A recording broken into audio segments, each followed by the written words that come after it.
I'm saying though, niggas can't rap better than me. Niggas beats ain't fucking with mine. I'll fuck a nigga bitch, and I'll punch a nigga in the fucking face.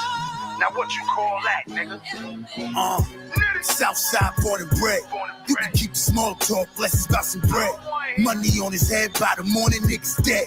Make my own rules, short fuse, I'm off my meds. They think I'm crazy, I think they lazy. Extortion, you wanna live, you gotta pay me. Nigga, do you copy? I think I'm Gotti.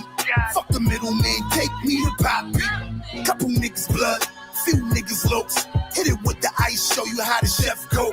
No credit, I needs mines if you wanna smoke. Big 40 cal on me if you want smoke. The chronicles of a little nigga selling crack. Cross to the other side, ain't no coming back. You supposed to get money, but you dipping in the pack. He's a stone cold fiend, what you call that? Blow stacks by sunrise, I can make it back. Money blowing up my jack, what you call that? Nigga cross the line, I'ma let it clap. Real shit, no cap, what you call that? Blow stacks by sunrise, I can make it back. Money blowing up my jack, what you call that? Nigga cross the line, I'ma let it clap. Real shit, no cap, what you call that? Southside born and bred. I know a few hoes selling pussy to get the bread. I know a few thorough niggas out in Hempstead. Kept the work in the shoebox under my bed. Mama, forgive me, please forgive me. They locked me up for a sale, please come visit me. They calling me a crook, I call them niggas shook. Big Apes in the 8th grade, man, I was off the hook. Ain't with Dominicans, they like it's him again. Every few days, they know I can't spend again. But this time, double that, matter of fact, triple that. Put my niggas on, don't expect a nickel back. I got love for my nigga, he love a nigga back. So for me, he gon' push a nigga shit back. That's on the hood, he gives a fuck about rap. That Southside gang is what you call that. Man, listen, blow stacks by sunrise, I can make it back. Money blowing up my jack, what you call that? Nigga cross the line, I'ma let it clap. Real shit, no cap, what you call that? Blow stacks by sunrise, I can make it back. Money blowing up my jack, what you call that? Nigga out of line, I'ma let it clap. Real shit, no cap, what you call that?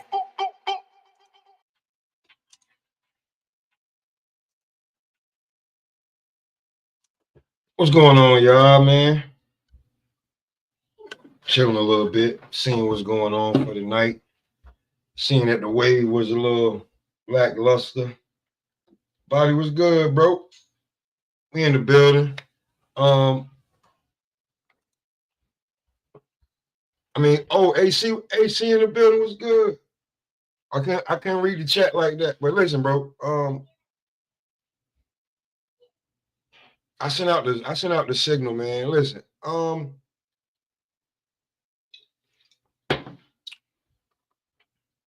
Is YouTube boxing good for the sport of boxing? Because some of these niggas is just here for the just for the bread and for other shit. I don't think niggas is actually here to inform the people. Well, I don't even think I know. I know. This is a way for niggas to put money in their pockets for a lot of niggas. I ain't saying all niggas, but a lot of niggas. Oh, hell yeah. When you see too many people pushing narratives instead of telling the news. It's a difference when you're informing someone and when you're telling them a narrative that you want them to go by. You feel what I'm saying? Because the format is totally different. When you look at half the shit these people out here be saying, you hear about a good fight and then people tell you, oh, I ain't even trying to watch that fight. Who wants to see that fight? I thought we're all boxing fans, so it don't matter. You feel what I'm saying? It's the fight you're going to get. It's not the fight you asked for. And when in life do you always get exactly what you asked for? Never. You feel what I'm saying? It's like, Never. nigga, you can tell your kids 3 times in a row to clean up their room. That don't mean they're going to clean up their room. You may have to take it to another level for them to get in there and start to clean that bitch. So at the end of the day, bro, it's like, listen, I know when someone is trying to sell me outrage, someone is selling me a narrative, and someone is telling me actual news. Now, if YouTube boxing only rested on boxing news, man, niggas would be doing content only when it's basically fight week and you hear the fight being announced. Other than that, it's all narrative and opinions. So when it comes down to straight up and down news, it ain't a lot of news in boxing, especially American boxing. And here's another thing, like this is bad. Our motherfuckers doing too much. Like when you take somebody, you take what a motherfucker say so direct that you being like, he got to do this after he do that. That's what get me like. Does like are we so far like motherfucker ain't even trying to talk about fights that are signed and sealed and delivered or on the cusp of it? You talking about what a motherfucker got to do already? Yeah, now I'm like, who the fuck are we to tell some fighter what they got to do? That's like me telling you what you got to do for you to get where you want to be. I can't tell you that. That's your thing. But as boxing fans, hear a narrative and then we start running. People start running with, oh well, he need to do this and he need to do that. That nigga don't need to do a fucking thing. You and I are saying. Yeah, bro. Like, like it's just like what like the other day, right? I was supposed to have Blair on, right? And then he hit me with a message, and I was like, okay, I get it. Like, I mean, I get it. Like any other nigga who had like a couple of thousand, or even if he felt like he had like, you know what I'm saying, close to 100,000 or so, him in the Ram or his channel popping, he make this, might have took that a certain way. But it's like, bro, when he hit me, he was like, yo, I had to do this, I had to do that. Like, and then he revealed some real shit to me that he probably gonna talk about on the channel. When he pull up, like, yo, bro, they go through the same shit, or not worse, that we go through. Yeah, like Big told us, more money, more problems. If not worse, like, how can you be mad at a person that how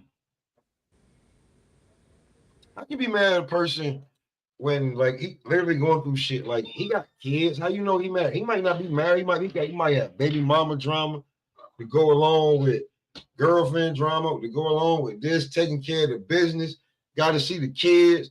Like, you don't know what the fuck these niggas going through, especially if they're not fighting on the regular. Yeah. So when Tank say certain shit like, I feel like I hate every person I fight, or something, he feel like he gotta hate him or some shit like that. Like he can't just, he hasn't figured out how to damn differentiate the business from just, you know what I'm saying? Yeah. He finds something to not like about, and like, I think like, I mean, like, I get it when you get to a certain level and you don't like, he may want to step away for a second. Like, what great didn't step away, and then when they didn't step away, they took a loss. Like Roberto Duran was not supposed to fight Sugar Ray Leonard that soon after that. Yeah. What? But he did. Yeah. You know what I'm saying? Like certain shit wasn't supposed to happen. Like there was nobody around Mike Tyson at the time when, like, that was really good for him when that Robin Gibbons shit was going on. Nope, not at all. Or nobody really around him like that. So right about now, when you got motherfuckers that have been around people, they've seen them and shit like that, and now they're just bitter, and now you come out here with a narrative and you basically is trying to like dare the fighter or somebody on the team to pull up and say that what you're saying or debunk you just for clicks and likes. Yeah, this is why at the end of the day, I tend to get what'll piss me off the quickest in a boxing conversation when I'm telling you what a fighter said and you telling me that makes no sense. I'm like, Who the fuck is why are you telling me this shit makes no sense? That's what he said. It makes no sense because So that's how he feels. So it don't make no sense to you. Are you the fighter? Who the fuck are you to tell me that makes no sense when that's what came out of that man's mouth? the person that he was listening to that sold him the goods, that's who he listening to. Yeah, and it's like, oh, he lying. Like, Like, bro, like you gotta think about it. Like, I don't believe shit that dude say because he always lying. It's like, listen, bro, do you see Fanon pop up on your damn on your timeline at all anymore? no. You heard what happened to him? Guess where the fuck he back at? I heard. Where, in some sort of mental hospital or some shit like that? Listen, man, it's hard to keep up with all these goddamn lies, bro. It's really hard. Like, I'm not gonna tell no boxer that's doing this shit you lying. Like, who the fuck am I to tell this person you lying because I heard some shit from some third party motherfucker? Bro, I could only tell you, well, listen, this is what you said on this day, and then you turned around and you said this. So there's this gap in consistency where you said this thing right here, and then you said this thing after that. So can you clarify that up for me and any other fan that's trying to follow you? Listen, when you keep building and building shit, like I heard, you know who else I don't see come across my timeline? This boxers. I don't see Monty Brown any fucking more. Yeah, I don't see his shit either. I don't see Monty Brown anymore. It's a lot of people's shit that like boxing talk, like entertainment, but it don't come across the timeline no more, bro. I literally check. I scroll down, be like, who are these guys? There's a bunch of other motherfuckers now, bro. Yeah. I just be like, wow, y'all. I don't. Some of you guys are not good for, like, listen. I got the scoop, bro. Like, listen. A lot of guys, he said Fernandez in Swahili world retard. I mean, bro, listen. For all the shit that he was talking and all the shit that he talked, right? When I checked, I look, I said, yo, from YouTube, he makes nothing. Like, I don't know what he did. It fraudulent, his channel, whatever, like whatever. I don't know what the fuck he did. But he makes nothing from like super chat. Whatever you send to his super chat, YouTube eats all of that. Like, you know what I'm saying? So that's why he be having cash apps and like he just get sponsors and shit. But then boom, guess what happened? He goes to the damn what's his name? Martin Blackwell, some shit. He made that channel, right? Because he wanted to restart that channel and get revenue off of that channel off of super chats and have that channel be legit while he streamed simultaneously on the Fanon and that shit. While he built that channel. That's real talk. I seen a few niggas do that because their channel they don't generate no revenue from YouTube. They need you to cash app them. Zelle, whatever. That's why they shit be running across the bottom of the damn screen. Being real with you. And then certain niggas make up another channel and try to go legit. There's a few. You can just, that's why. And when you see the other channel and you see the subscribers and you see the chat, that's what's really in the chat, not the box. Real talk. Mm-hmm. What you say? Monty Brown put all his eggs in Spence basket and they crack flying through the windshield. Listen, him, I remember the boxing outlet, all of that nigga boxing outlet rebranded his whole shit. He changed the name of his whole channel.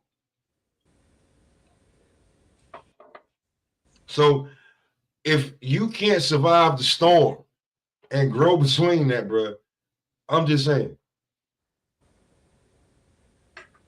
See, look, yeah, Hap had he had this same channel since 06. Yeah, I've had mine since 2008. I've changed my name, but it's still the same channel. like I think Hap might have even like made some content somewhere or something, but then was just like, man, you know, once the shit got cheesy, it was different. Yeah. Once it got cheesy, it was different. You know what I'm saying? So I'm just saying, like,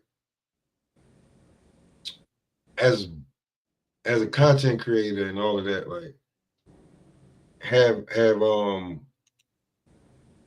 or some like a lot of people are detrimental to this shit. Like, I get it. If you want, like, I'll be real with you. I kind of snatched this from Knockout. Knockout was talking about it. He said something and then went somewhere else. But I was just like,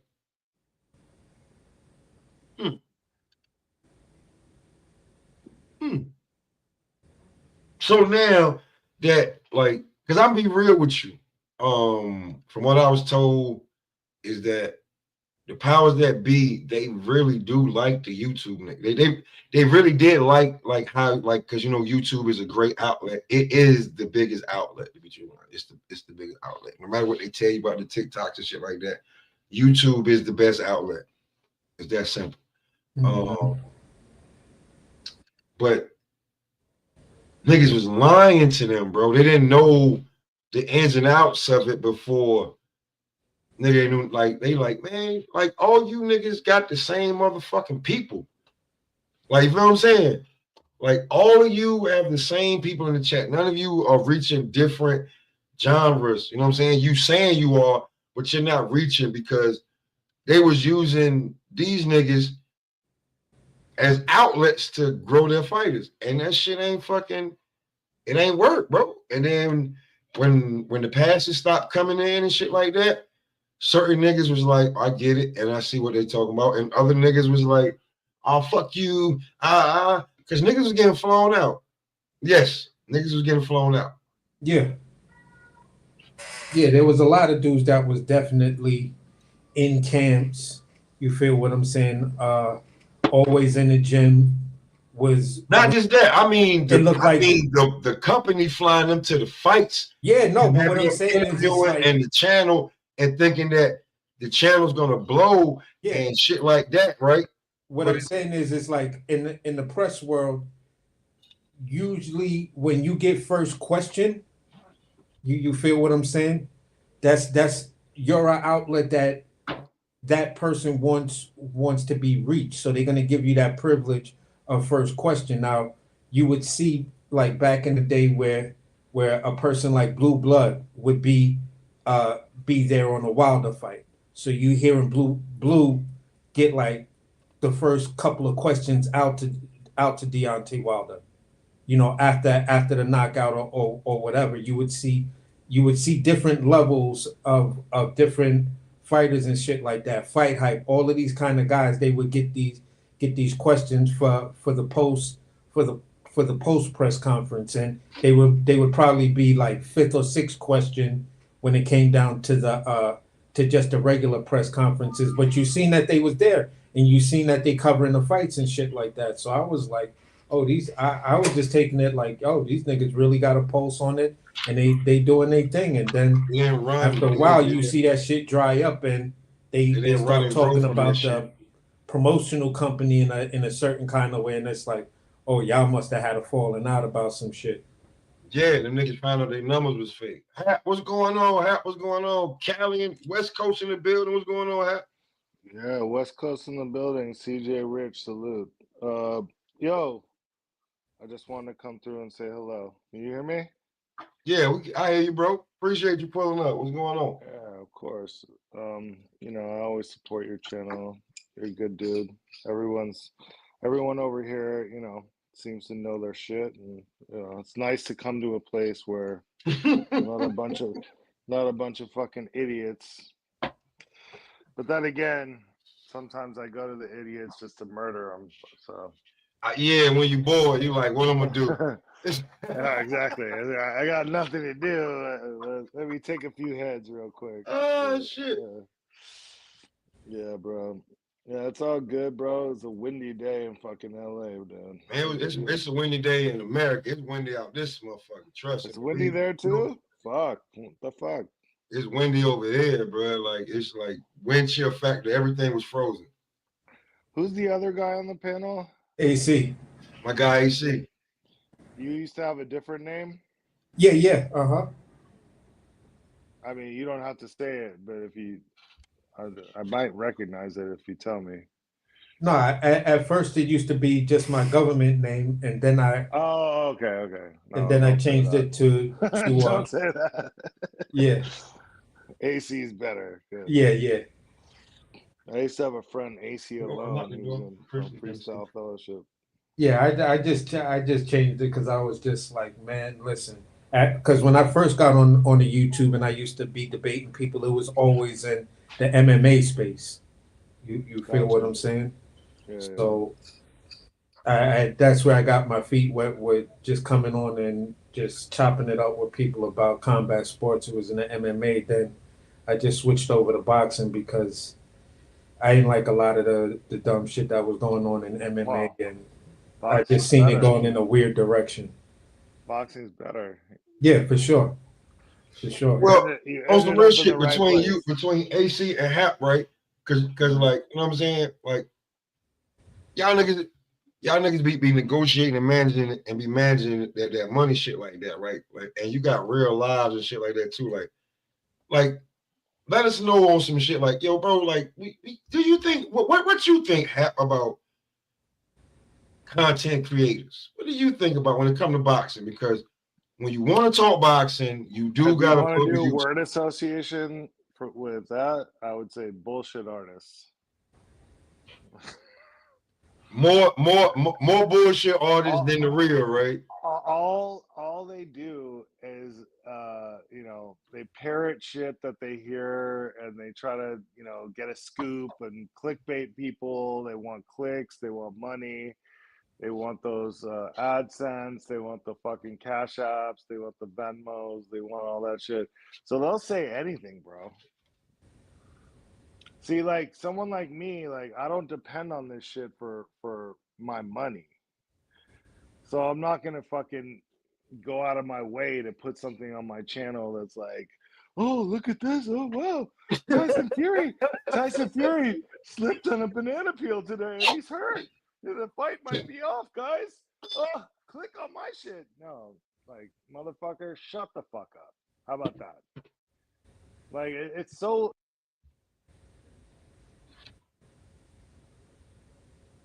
You went out, Hap. Sorry, I'm on that low power mode shit. Can you hear me now? Yeah, I got you. Yeah. So like, it's so transparent and lame. But the problem is, there's a lot of young motherfuckers on here that are just clicking on. Oh my God, Tyson Fury slipped on a banana peel. The fight's off. They're like, shit, bro. Come on, these guys are taking advantage, dude. They'll say fucking anything. Anything, man. They'll say anything. So if you want a decent source, go to a source that is really has some integrity, bro. Yeah. Like you're talking about Fanon, and all these people are affiliated with these YTBC gangs, bro. When I came on here, the YTBC, the name the YTBC didn't even exist. That name didn't exist. It was just a bunch of guys on YouTube talking boxing. Because there was nowhere else to go to get it. Fucking punk named the Boxing Wasp or somebody started using the name YTBC, throwing that around. Then everyone started saying, "Oh, it's the YTBC. It's the YouTube boxing community." Like this ain't no community, bro. What community? Yeah. What you gonna watch my kids, Papa? Like when I need to go to work. You gonna make dinner for them? Like if I need to stay at work all night? You throwing barbecues and inviting me, motherfucker? Yeah, I get what he's saying. Like, if I stay down the block and he had to go to work, you know what I'm saying? He's like, yo. I'd be like, dude, yeah, I live in New York. He on the West Coast. This is tough. I'll get you back. I'll get you back next time. Bro. I'll stay with your kids. I'm gonna watch it from the StreamYard. So you can go out with your girl tomorrow night, bro. This ain't no fucking community, bro. That right there was the first misnomer. Then you started getting splinter shit off of that. The LDBC, the this BC, the that BC. Now we got a fucking a million BCs. And Oh shit! It's like in hip hop with Lil Wayne, Lil this, Lil that. The baby, Mama. Right. The baby this, the baby that. Right, exactly. It's the same thing. It's just all splinters off of something that never existed, really. So, yeah. So what do you think though, for when it comes to, because when you want to talk boxing, bro, it's like you got to come to YouTube. So what do you think? You think is you think it got worse? When I want to talk pure boxing, I go to like Boxing Librarian or like Scrapbook or someone like that. But when I want to murder people, I'll go to these fucking fuckboy channels and just eat them alive, bro. They don't know shit about boxing. Who's this new guy on the panel? That's my guy, Bo. Oh, what's up, bro? Nice to meet you. Yeah, we've been on the panel before. Did you have the same name? Yeah, Bold and Understanding. Bold and Understanding. All right. Good to see you again, man. Is that you? Were you a soldier? Yeah. No, that's not me in the picture, though. Oh, okay. Bo, what's going on, man? What you think, Bo? What's going on? Like when it comes to like this YouTube boxing, man, and how do you feel? Like, how you feel about it? Well, I must have missed the topic. What happened with the YouTube boxing? Just like, how do you feel about it? Do you think it's a good source? Like the evolution of the YouTube, so-called YouTube boxing community. Oh, okay. I mean, I guess today is kind of was keeping boxing afloat, I guess, a little bit as far as from media standards, because despite the characters that we actually have, it's bringing more eyes than what it was, because at one point in time, like, boxing was at a dry spot, and you got a lot of regular media personnel. It was just the same. They control the narrative and whatnot. So then you have some of these guys on YouTube, right? And they probably start off with good intentions, right? They were able to, with their followers and whatnot, get people more eyes on the boxing match and stuff. Now, unfortunately, some of that stuff kind of steer towards pushing narratives at the end of the day. Like, I know a couple of I've seen a couple of YouTubers that started out with good intentions, and then all of a sudden it just now everything is about something else. This is about race, or this is about they went left. They went left. Yeah, they left. So many of them.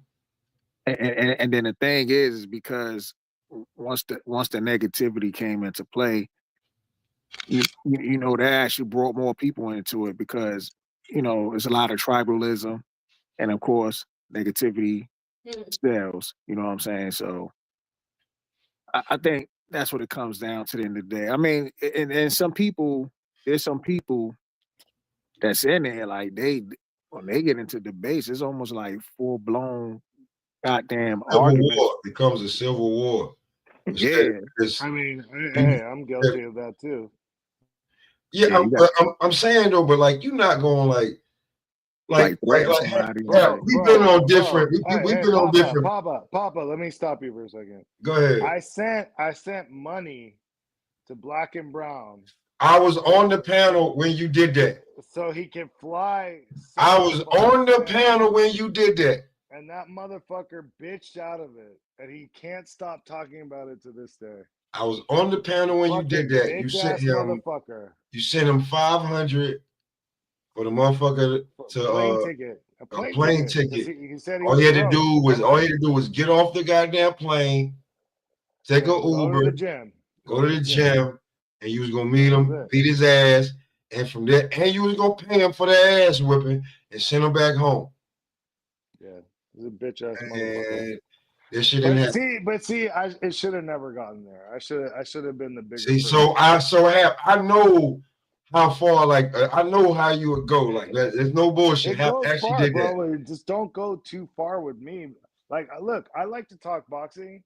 That's one thing, but when you start talking about my mother sucking your dick and all kinds of shit, I'm like, okay, all right, you want to fight?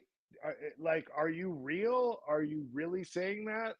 Because like, if that you shit took months though, for you to go to that. Like that guy was fucking with you for months, and you was just like, listen, bro. You just like, listen. No, I just wanted to show everyone what a fucking cunt he is. Hap was like, listen, I'm sending Black and Brown 500 right now for your plane ticket, bitch.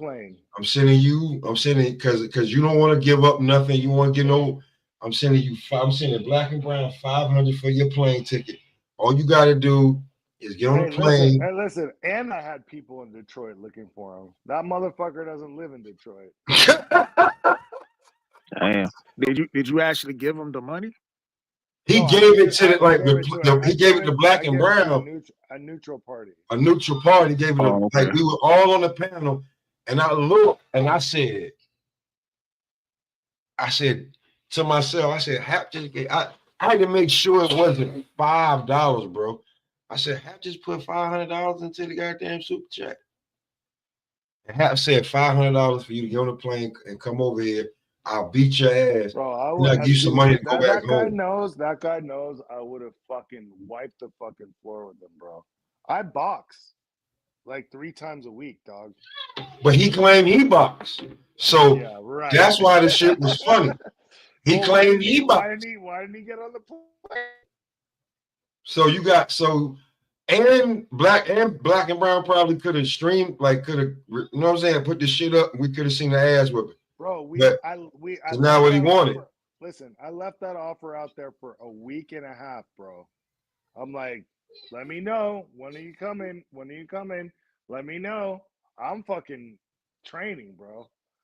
Does he still pull up to Black and Brown's channel anymore? I don't see him over on the channel. He's not allowed over there. He's not allowed over there. So he said no. So you know what I'm saying? Who was this guy? Who was this guy? No, don't even mention his name, dog. Fuck that guy. Oh, fuck! I forgot his name. You can tell him in the background, but I forgot his name. Like you put his name in the private chat. I forgot his name. It was something, but bro, he was fucking with Hap for. Is it somebody popular that's known for shit like that? I mean, loser. Yeah, but like, what? Ain't he over there at the what's it called joint though? Tavern. It's in the tavern. He be over there at the tavern and shit like that, bro. It's like that's what I'm saying, bro. When it comes to this, when they start talking this boxing shit, bro, and to be certain, like, bro, niggas on the tavern will go on and he'll be live for 5 days. Damn. Well, I tell you what, though, man. Hold on, that's the retard bus of the YTBC, and they even say it themselves. I'm not dissing them. That's what they call it, the retard bus of the YTBC. That should be crazy. I tell you what, man. At least it was, it was offered a boxing match and whatnot. Shit, I've been on a panel, motherfucker try to threaten to, shoot. Yeah, I'm sitting up here. Yeah, there's one guy. I guess we had, bro. Yeah, we had a disagreement. It's the ratchet channel. I ain't even going. What was the disagreement about? It was over. Oh yeah, that's what it was. It was over Errol Spence and Terrence Crawford. And they threatened to kill you and shit. Motherfucker threatened. Yo, the He's on H Money channel, so you can just imagine what happens over there. So check this out. I went over there, because I no matter what channel I go on, I always like pay my respects. I try to be respectful and shit. Motherfucker asked me a question and said, and this is when Earl Spence came back, and then he was going to fight Ugas, and he asked me, he's like, "What you think of the Earl Spence fighting Ugas?" And I said, man, ain't nothing really. I said, I would have loved to see him fight Terrence Crawford. You know what I'm saying? That motherfucker snapped as soon as I said that shit, bro. I swear to God, that motherfucker snapped and shit. Started talking Tell you about if he something. see me, if he see me, Wait, he'll wait, slap wait. the I'm shit out sorry. of me. I missed that part. You said what? And he snapped? That when Earl Spence was coming back And he fought Ugas. and he fought Beat Ugas, he was Ugas. getting ready to fight Ugas, right? So he asked me, what do I think about this fight? And I said, I ain't really thinking too much about it. I said, I would love to see Earl Spence fight Terrence Crawford. You know what I'm saying? I That ain't like bro. getting loud or And nothing. And that's nigga what went made him off on him. snap? That Your mama motherfucker ain't raised snapped. you right. God. Your daddy don't love you. Your baby mama out here suck your dick. Your kids don't. All types of shit back then, bro. When that shit happened. Yeah, Listen, motherfucker I just don't know who that was, but whoever that was, where are you now, motherfucker? Where is Spence? What the yeah, fuck has he done? What the fuck is Spence doing? Look, Bro, look, I Spence got is fucking drinking fucking alcohol and fucking not yeah. even boxing, bro. But check He look. this out. got The his Hold the ass on, fucking motherfucker. hold on, beat. Blue. Hold on, Blue, before you jump. Hold on, Blue, before you jump on. Hold on, I gotta let body in. Go ahead. Oh, Go let ahead. me finish this one out. So yeah, the motherfucker started talking about he see me, he slap me, and all this stuff, and he'll shoot me, and I was just like, yo, I was like, for real, like, and the motherfucker talking on, then he turned on the camera like, cam up. I'm just looking at him, and I'm just like, really, like, this shit ain't even worth it. I'm like, damn, you upset because of my opinion? You know what I'm saying? And the motherfucker kicked me off and said I ran away. I said, oh my Some real God. shit. Yeah, that shit like Yeah. that. Your body was good, bro. What's happening, Pop? Salute, AC, Haplo, Bowl, Blue. What What's up, going man? on? What's good with you? You know what it is, man. So let me what you think, man, of the topic, man? Like, are we for better or worse? You know what I'm saying?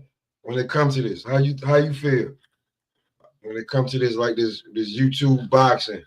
I ain't gonna say community because Hap already killed the community shit. So this YouTube boxing on how you feel about where we at right now with it? I think they killing it, man.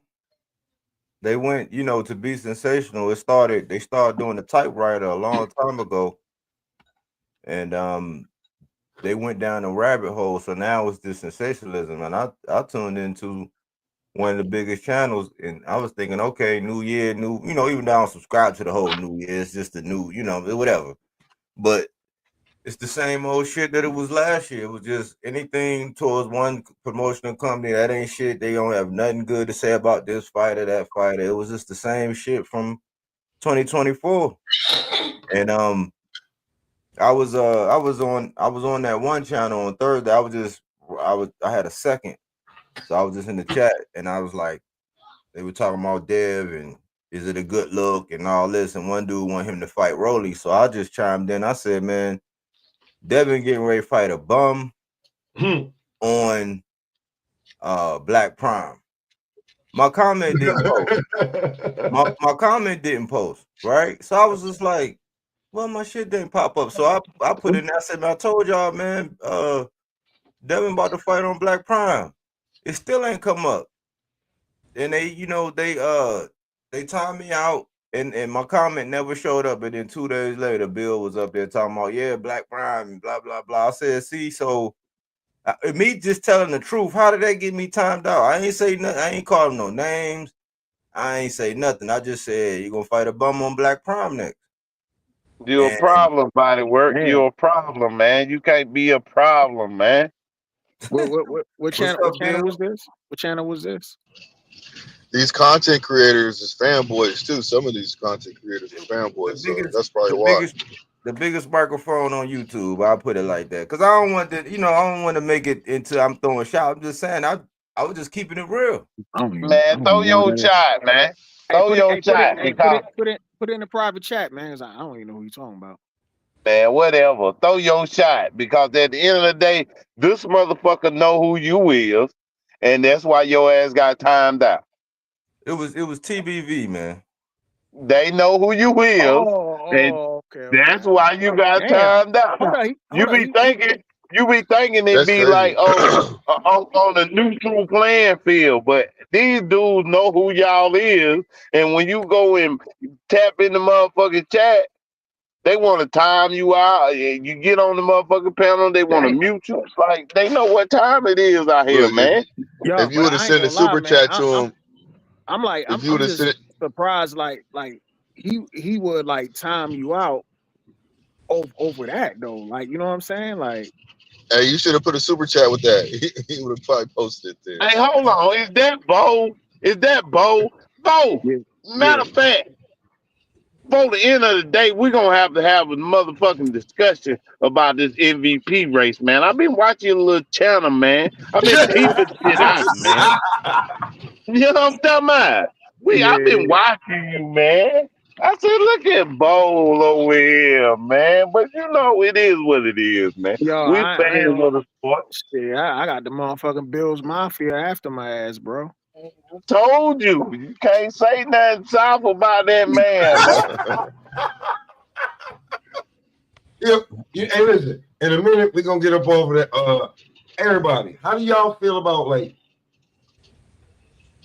I mean, because when you want to talk boxing and you want to like see what's going on, you do got to go to YouTube. It's not a lot of analysts talking boxing when it comes to Sports Center, FS1, and all these other small channels and shit's neither, bro. It's basically YouTube. So good or bad, like how do y'all feel?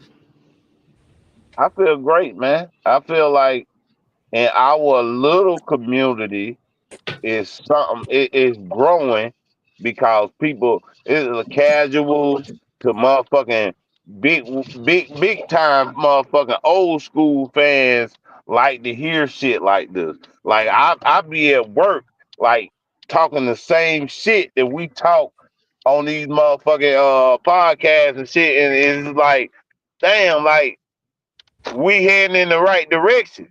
Like this is like barbershop talk. This is like sitting in your grandma's backyard with your cousins. Like, nigga, fuck what you talking about. This what I like. This what I like to hear. Nah, motherfucker, this. Like, you know what I'm saying? At the end of the day, we want some real shit other than some motherfucking commercialized bullshit. Bars. Fact. I don't want, that's the type of setting I want to bring. Go ahead, Body. I'm saying that's bars because it's like they have mastered corralling the conversation and telling you it's gaslighting. They corral the conversation and be like, nah, or try to shush you or mute you or say, nah, that's not what it is. Only to come back weeks later and that's exactly what it is. It's like, well, what was wrong when I was saying, oh, I'm just too cutting edge or we just too advanced, but then they'll bite because it's crazy how they'll clip those parts and make those parts the shorts. I'm like, well, damn, I was in there. I ain't been on there, but those the times when that happened on these like, because this is what it is, man. I don't know if y'all realize that this what happened. Promotional companies have bought channels. Yes. And that shit has shifted into YouTube to where they are the goalies. You know what I'm saying? They control and corral and persuade because if they can be the first to either smudge some shit, you know, or make it a bad or put a bad spin on it, since they have the ear of the masses, that's what it's going to be until the truth come out. And then when the truth come out, they'll flip over and be like, yeah, man, I mean, that's not good, but look at it like this, and they'll spin it. But that's what they are masters at. We just keep it a buck. We're going to stand our ground. We're going to have disagreements. Some people ain't going to budge, and we just going to do our thing. We can agree to disagree. We're going to be right back the next day talking this boxing talk, but we're going to be pure about it.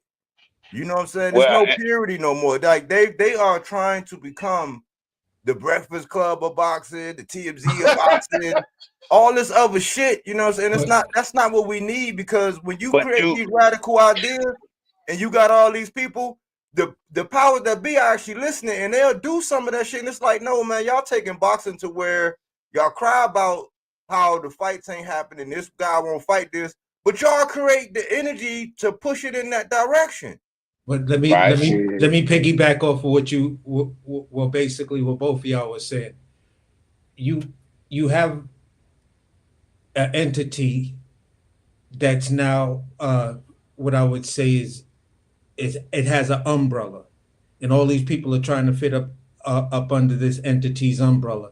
And the fact that if I control the argument, the narrative, and everything else, I get it both ways. Whether I'm right or I'm wrong, I'm still gonna win, because if I'm wrong, I can spin it. Yep. If I'm right, I can just push it.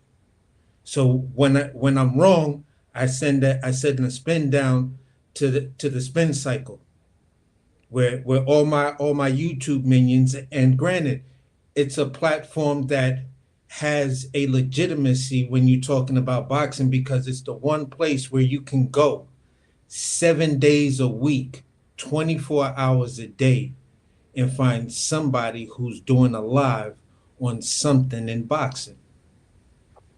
Yeah. You feel what I'm saying?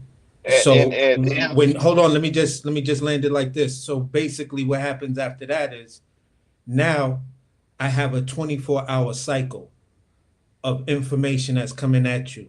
It doesn't always have to be true, but if I can get you to click in and tune in on each one of these guys' platform, I could feed them little biscuits as incentives. You feel what I'm saying? I have the little clicker that's click, click, and then I feed you a little biscuit, and you're doing exactly what I want you to do, how I want you to do it, and you're going to defend it. You built yourself in your own prison, and you're proud to be in that own prison. So it's crazy. Okay, let me say this though. If you motherfucking listening, stop stealing. We ain't big channels. From football to boxing to any sports, any entertainment. Stop stealing from us, motherfucker. Come on with your own shit. You know what, Bills? I ain't got no problem. Like, you know what? Because me and Bobby been talking about this shit for like 6 months now. We know y'all gonna steal. At least give us our motherfucking credit, man. Because you ain't not. I've been there. Let me tell you this, Pop. I'm gonna salute Pop, because he had that conversation, and Crush, he had a little bit of it too. But that conversation about the heavyweight, remember that day we was on them heavyweights and we had the whole Usyk joint? Yes. Man, for the next 2-3 days a week, they ran and was biting, and I was like, oh man, I said, man, just give the man a shout out. Just say, hey man, I heard, hey, listen, I tuned in. That's all it take, man. But they stole that. Ooh, even Tim Bubblehead Bradley stole that shit. He did a whole joint on it. And then they came back and was like, oh, it's Tim bugging. It's like, where did Tim get it from? That's what I'm saying, man. Like they don't give props, man. I done went through this shit with football, man. I mean, you gotta look at it like this, man. Like you said, like I said, they're gonna steal and they control the narrative and stuff, man. I go to the Zone, man. They got the motherfucking YouTubers on the Zone now and shit. Like they got their own section.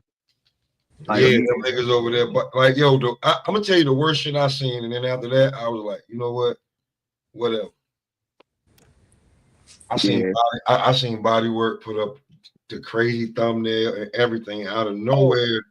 Bodywork put up something about Jerry Anderson. This was months ago.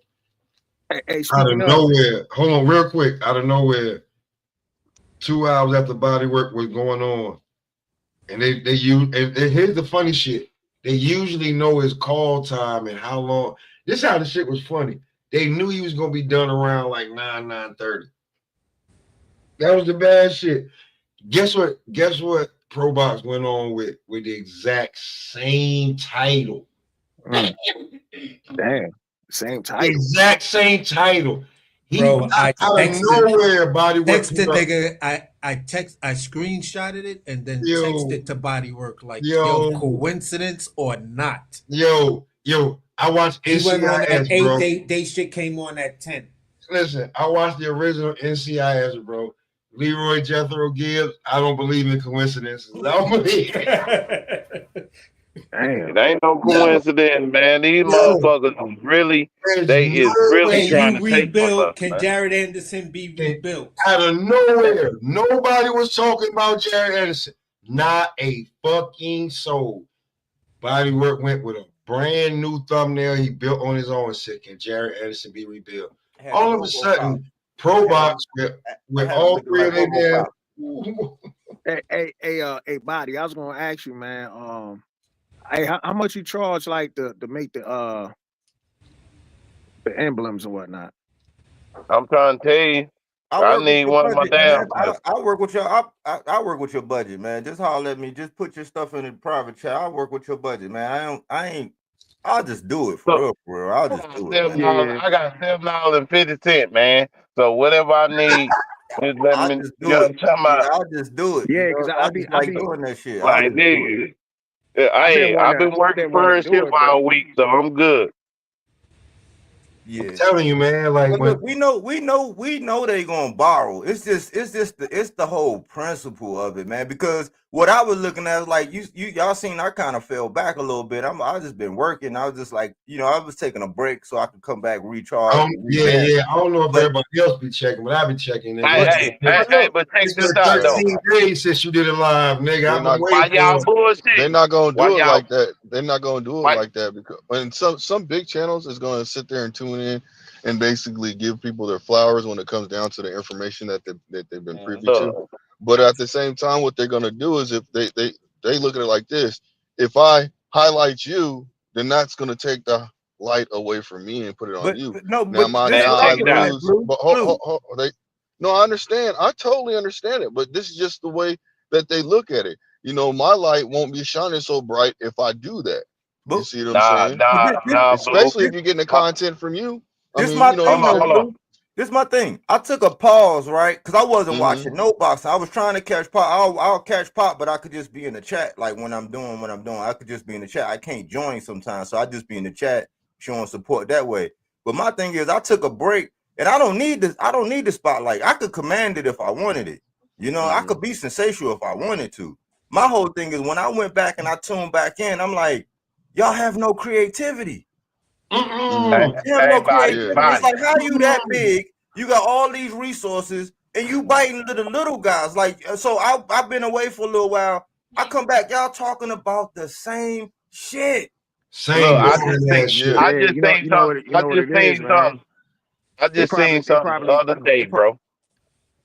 I just seen something the other day. It was a motherfucker quote. He said, the reason why motherfuckers don't acknowledge certain people is because they see that light. And if they acknowledge that motherfucker, they see that you got something that they don't got. So they not gonna say salute the smoke. They not gonna say salute. That's why I said what I said. Salute us. They not gonna salute us.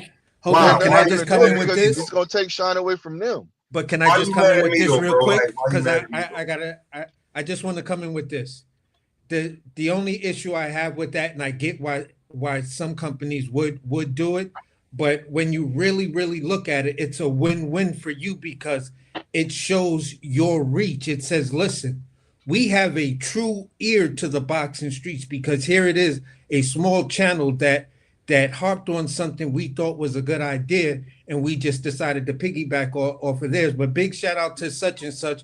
Now you've shown everybody that you can recognize the little guy, which then would only, in my opinion, would only bring more to your channel and more credibility. Instead of having someone say you stole it, at least they can say, listen, the dude stole it for sure, but he gave me my props on it.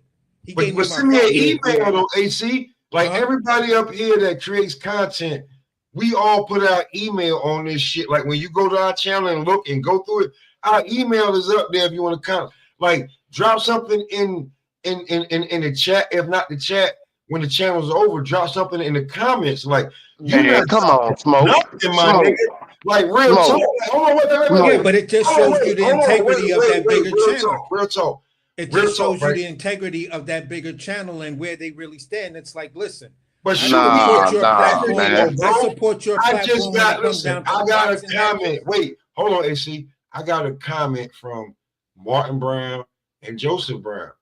And that shit was said, that shit was written in the comments for me. That shit said, for you. Directly to me. It wasn't anybody else. They sent me some shit of them of Joseph getting busy. I was just on the phone with him talking to him. You know what I'm saying? I'm setting up one joint. I got to get back with Ohio, my guy, and I got to set up 2 to 3 different interviews. And one is the female champion, the black chick that won the belt on Pro Box. Like, yo, bro, bro, give me my fucking respect, bro. Give Hold on, Smoke. respect, bro. Give niggas that respect Hold on, Smoke. for all that shit, bro. Like we put in the work, we put in the goddamn thought, like, and you niggas is getting sponsored to do this shit. We coming Hold out on, Smoke. of this, bro. See, you being too nice to them. No, cut the check.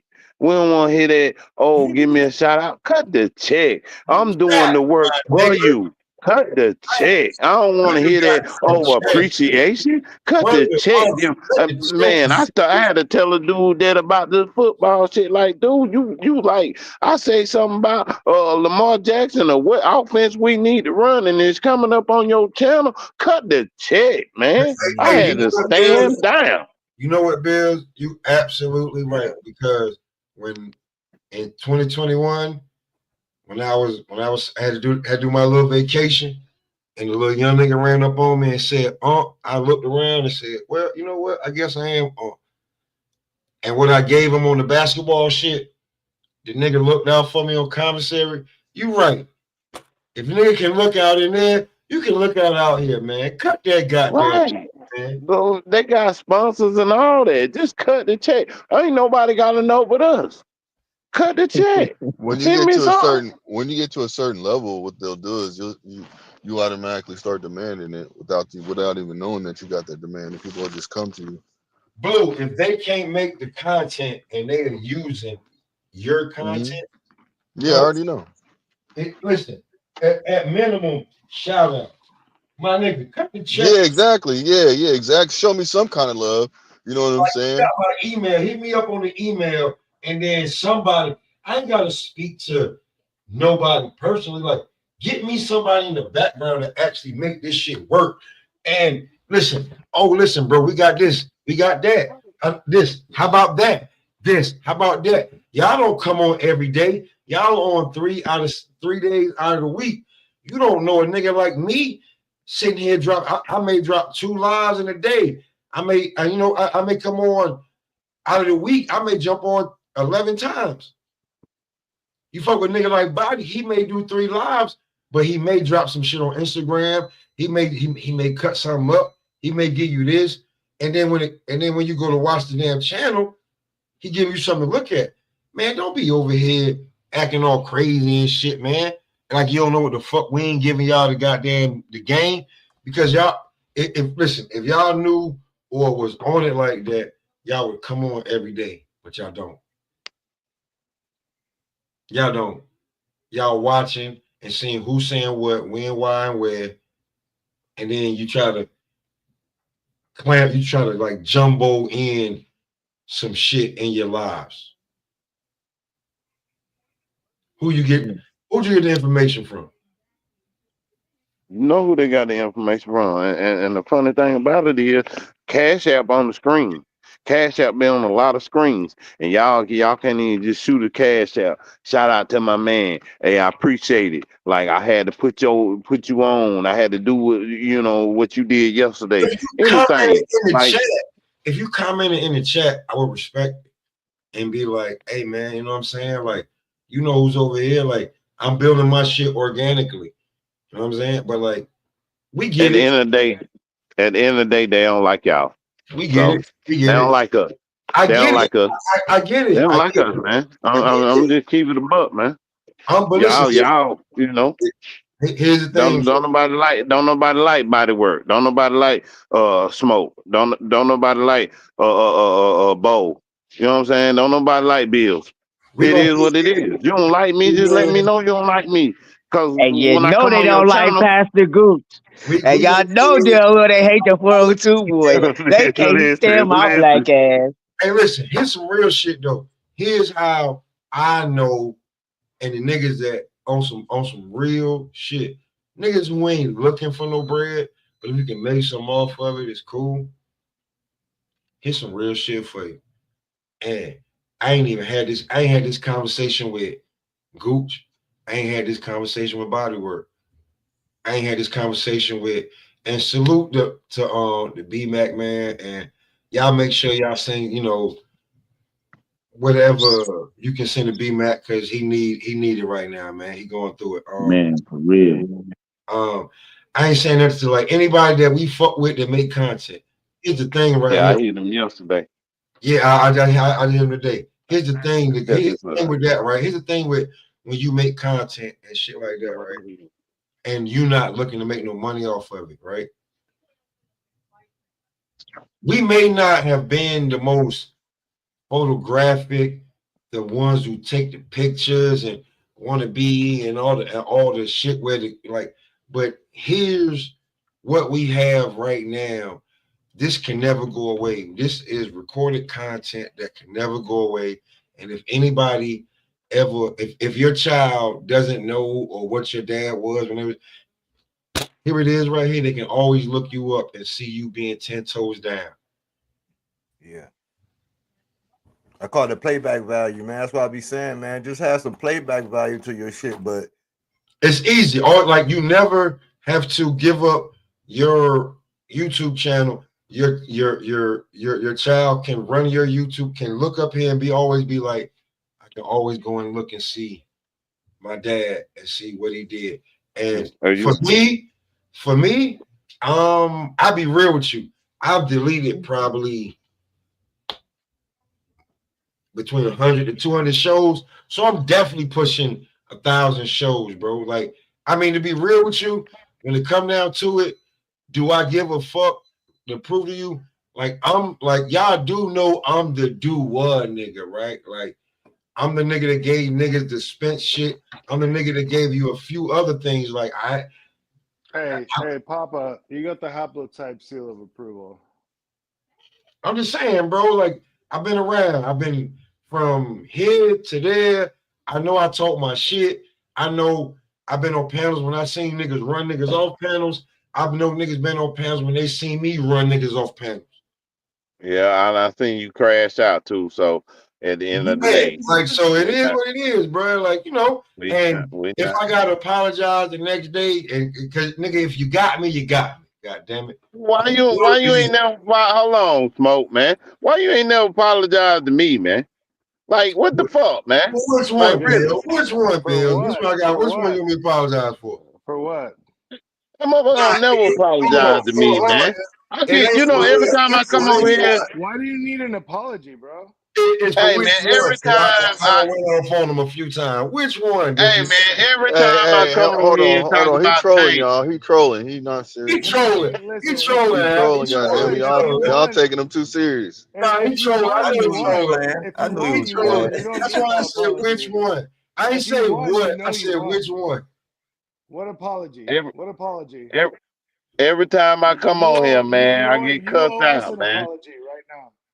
Listen, hey, Hap, watch this. Hey, Bill, I think y'all about to become great friends. Watch this. Don't say nothing. Which one you talking about, Bill? Just be specific and which fighter. I'm just saying, man, when I say something about Tank, man, you get in your feelings, man, I get cussed out, man. Nigga told me I walk funny, man. Like, what is this, man? I mean, I'm in my feeling right now, man. That's all. Did you see his new hair look? Right. His new process, fucking. Hey, hold on, man. Look, I don't even really care to talk about the hair shit. Like, it is what it is. You know what I'm saying? But this motherfucker, I guess his good friend came out there. I guess they arguing over money, some speculation shit. I told y'all his team. I told you it's something with his team, bro. Why are you capping for Tank? Tank ain't never fought nobody, bro. Oh man. Hey, listen. I told you. What the fuck has Tank ever done, bro? What host you know? What host you know volunteers to get fried? Go ahead. Talk about my fight at Tank. Go ahead. I like Tank. I'm a Tank fan. Go ahead. I mean, Why you on that light skin Tank, shit? goddamn. Bro, why you on that light We skin know you like shit though? Tank. Go ahead. Why you on that light skin shit? Because why you on that light? Okay, hold on. I'm gonna tell you right now. Because Hap's up here. Me and Hap been going back and forth about Tank maybe 3 years. There you go. We've been going back and forth about Tank about 3 years. You see, listen, if you look into the chat, Haplito has a wrench. He's been had a wrench. That's not a brand new wrench. That's an old fucking wrench. He's been had a wrench. We've been going back and forth from my channel to other channels about Tank. He don't like Tank. Bills don't like Tank. But if you want to be up here and talk your shit about, go ahead. I'm not gonna say nothing. Go ahead. Fucking apologies. Say what you gotta say. What the fuck you think about Tank? Go ahead. Go ahead. Blue, listen. Blue, you think? No, listen. I'll be real with you, Blue. I'll be real with you. What I think about Tank? Blue and Bills and everybody. What y'all think about Tank and how you listen? I'm so raw on my comebacks about Tank because me and Hap been doing this shit for 3.5 years going on. So man, what's up with that light skin shit though, man? Go ahead. 3.5 years. Go ahead. I got an answer. Listen, what's up with that light skin shit, man? I got an answer, Gooch. Tank still ain't fought nobody in 3.5 years. Why 225 we in processing out here like we back in the 60s, like he was Malcolm X. I got an answer, Gooch. What's the answer? What's the answer? I need the answer. Hold on, let me get the answer, fam. Look, just like the little handbag, just like the nails, there is no answer for it, man. Bro, there's sugar. There's no answer for that shit, man. Sugar in the fucking tank. There ain't no shit, man. Not sugar in the tank. Hold on. Not sugar in the tank. Did y'all hear about his homeboy? Did y'all hear about his homeboy getting mad at him over money? He said he owes him over 6 figures. And he I've been saying it's something dealing with his team, man. His team been fucked up. All that shit is publicity stunt. Yeah, that's what I think, man. Every time Tank got a fight coming up, there's always some bullshit coming out. Like, think about it. If it ain't but that's some major shit right there. But think about it. If he ain't beefing with Floyd, it's something else. Every time. No. I agree with you because I say the same shit. But all I'm trying to say is this. I don't know if it's true or not. I really don't give a fuck. But goddamn, man, some of this shit they can just keep to their fucking selves, man. Why, man?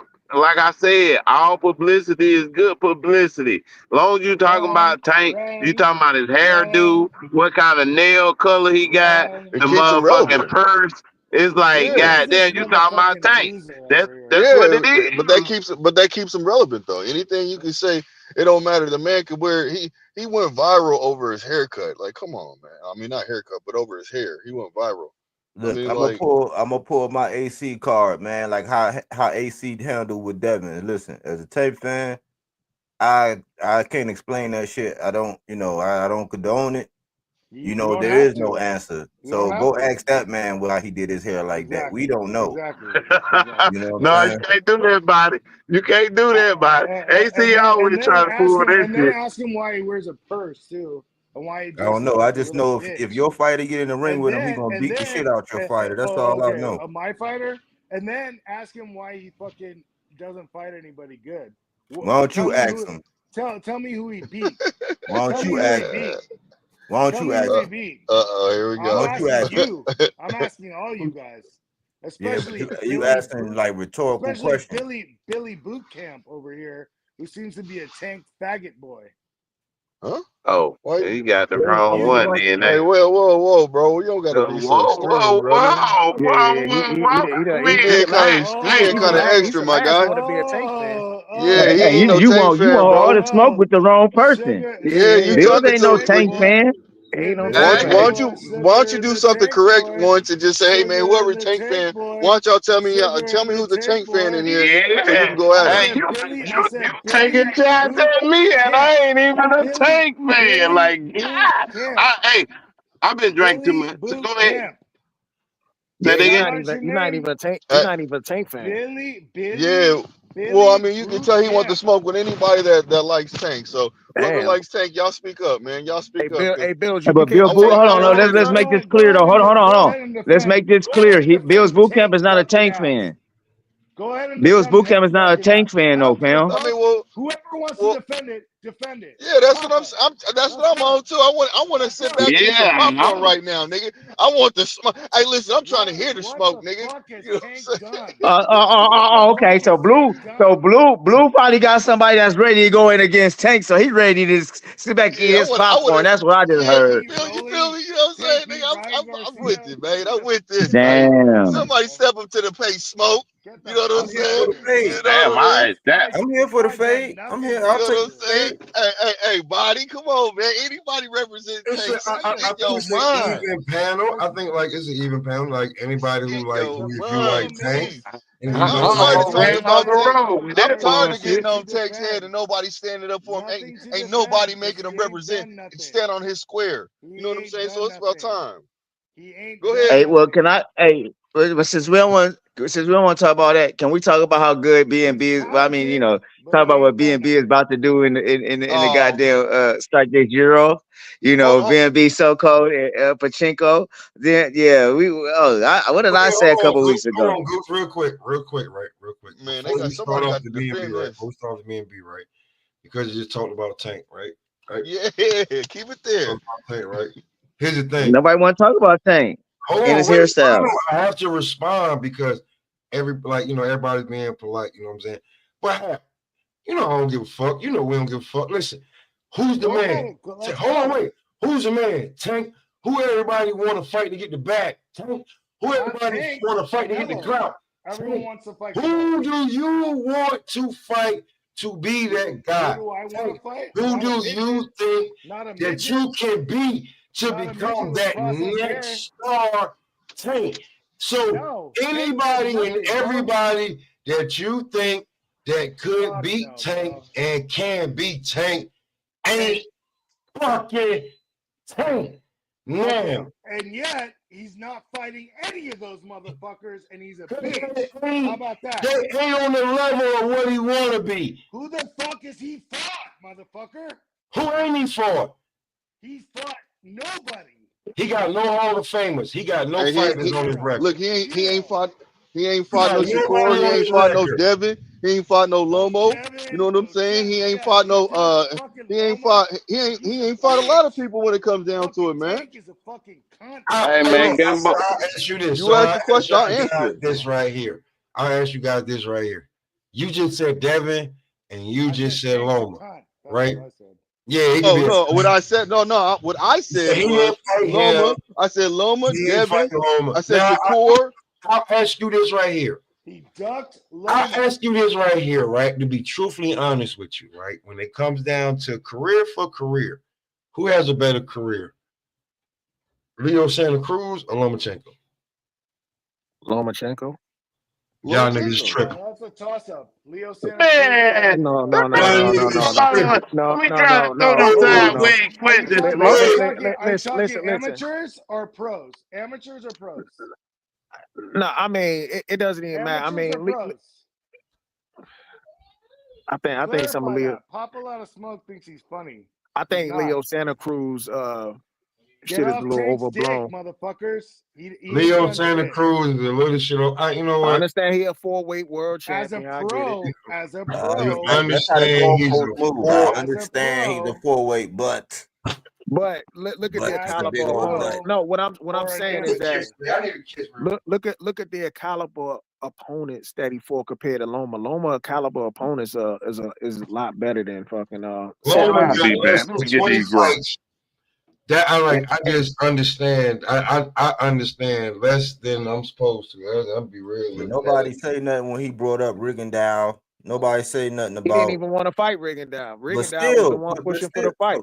But he still, said he told the public, he said, I don't want to fight this dude because when I beat him, y'all gonna say he was too small. And everybody said he was ducking Rigondeaux. And then when he fought him, Rigondeaux quit. okay, so what did he do? Like, he wasn't a 4-weight world champ. I'm not. It wasn't my question. He was a 3-weight world champion, but you know. But all his biggest fights he lost. Can I ask Papa? How? So did he lose? Did he lose to Gary Russell? He didn't lose to Gary Russell. That was a big fight. He didn't lose to Nicholas Walters. That's a big fight. That wasn't a big fight. Oh my God, bro! Like he made. Yeah, it was at the time. That was a That's how I feel about the same shit you talk about, Leo. Oh my God, bro. Oh my God, bro. I'm just saying, like, I feel like Leo Santa Cruz has fought better competition. All I'm saying, when. All right, I feel like Leo has fought better competition. This nigga, oh my God, bro. Oh my God, bro. The thing about it is that Papa, listen, brother. When lose or draw, hey, Pop. You know I respect you, bro. But this Tank shit gotta end, bro. Let it go, bro. What the fuck are you doing? So who do you got? Who do you got beating Tank at 135? No, man. Who do you have beating Tank at 135? Who you got? Who you got? Who you got? What weight class is he fighting at? 135. 135. Lightweight. Oh shit, my son just got fucking straight A's. Great. Who you got? Who you got beating him? Fucking Shakur beat the fuck out of Tank. Why he turned down the fight? Why? Oh, he didn't turn down the fight. Whoa. Speculation. He said he was gonna spin the block, right? Yeah, that ain't. Hold on. Don't do no speculation now. Don't do no speculation. Ain't no speculation. He said he was gonna spin the block. Yeah, but what you said, you try to slip something by. Now, body, you try to slip it by. Ever fight you anybody say I'm not good? I want a multi. I don't want anybody good. And then you go sign with Eddie. When Tank ever fought anybody good? I can't. Hold on. I can't understand both of you at the same time. If you say, "Hey, I don't want a one-off. I want a multiple fight deal," and then you go sign with Eddie Hearn. What is that?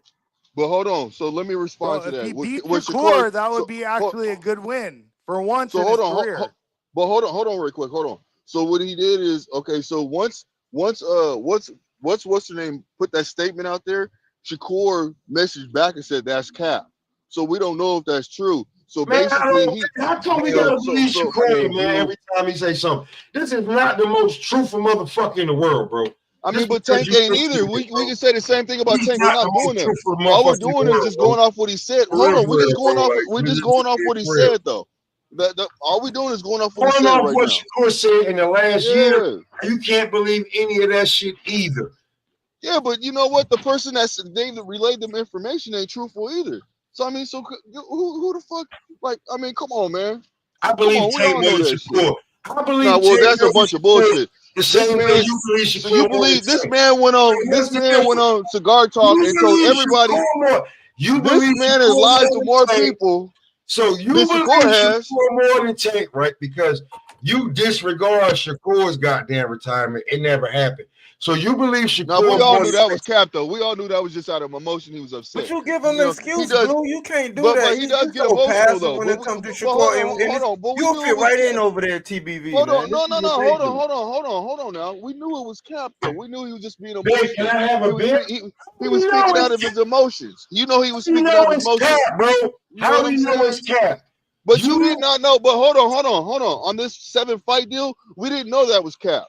You know what I'm saying? Nobody knew that shit was cap, but it turned out to be cap. But it's how do we know right now? Shakur says, "I'm retiring. I don't like this. I'm not getting the fights I want." Because the nigga was in his feelings, bro. He was feeling some kind of way. Damn. So that's okay with you. Feelings. So it's okay. I mean, no, it's not okay with me, but he still did it, and I knew it was bullshit.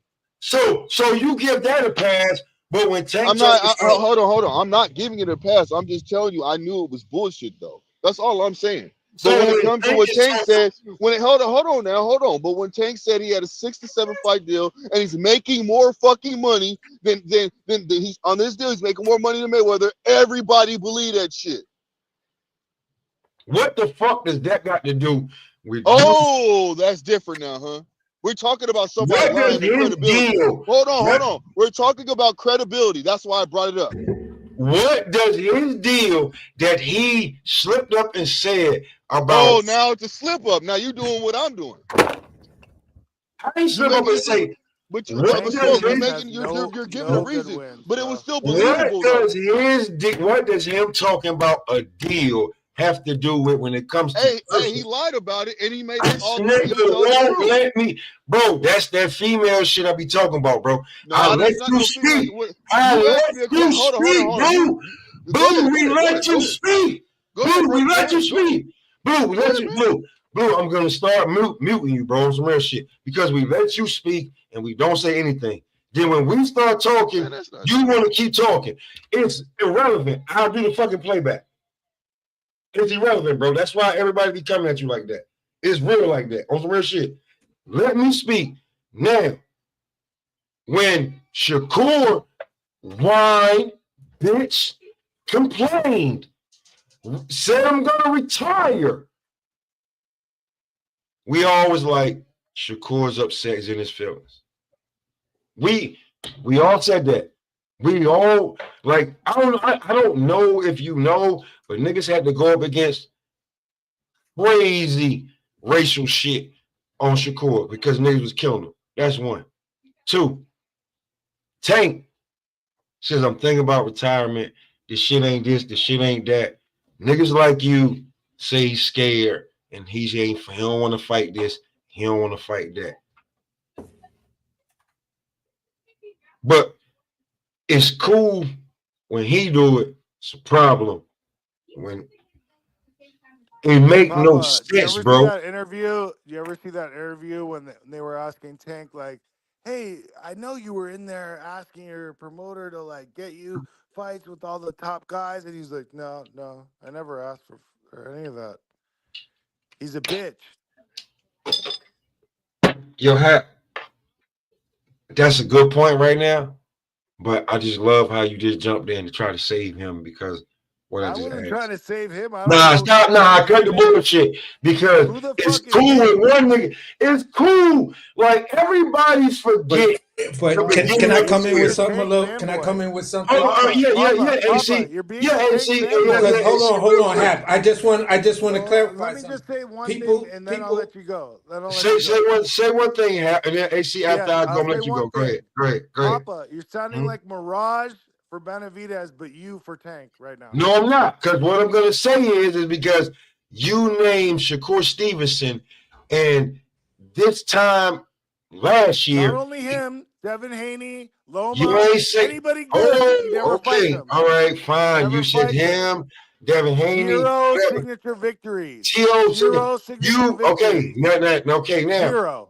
Cool. You said Shakur Stevenson, and you said that first. Now, you disregard last year, Shakur Stevenson, this time last year, him bitching he couldn't get the Navarrete or the Bernacek fight. I didn't say Shakur wasn't a bitch. They're both bitches. No, but that's not what you led to believe. They cancel each other out. Then Hap, you let AC go, man. Yes, because I just wanted to say this. In that interview, it's amazing because that interview just wasn't one question and then one answer.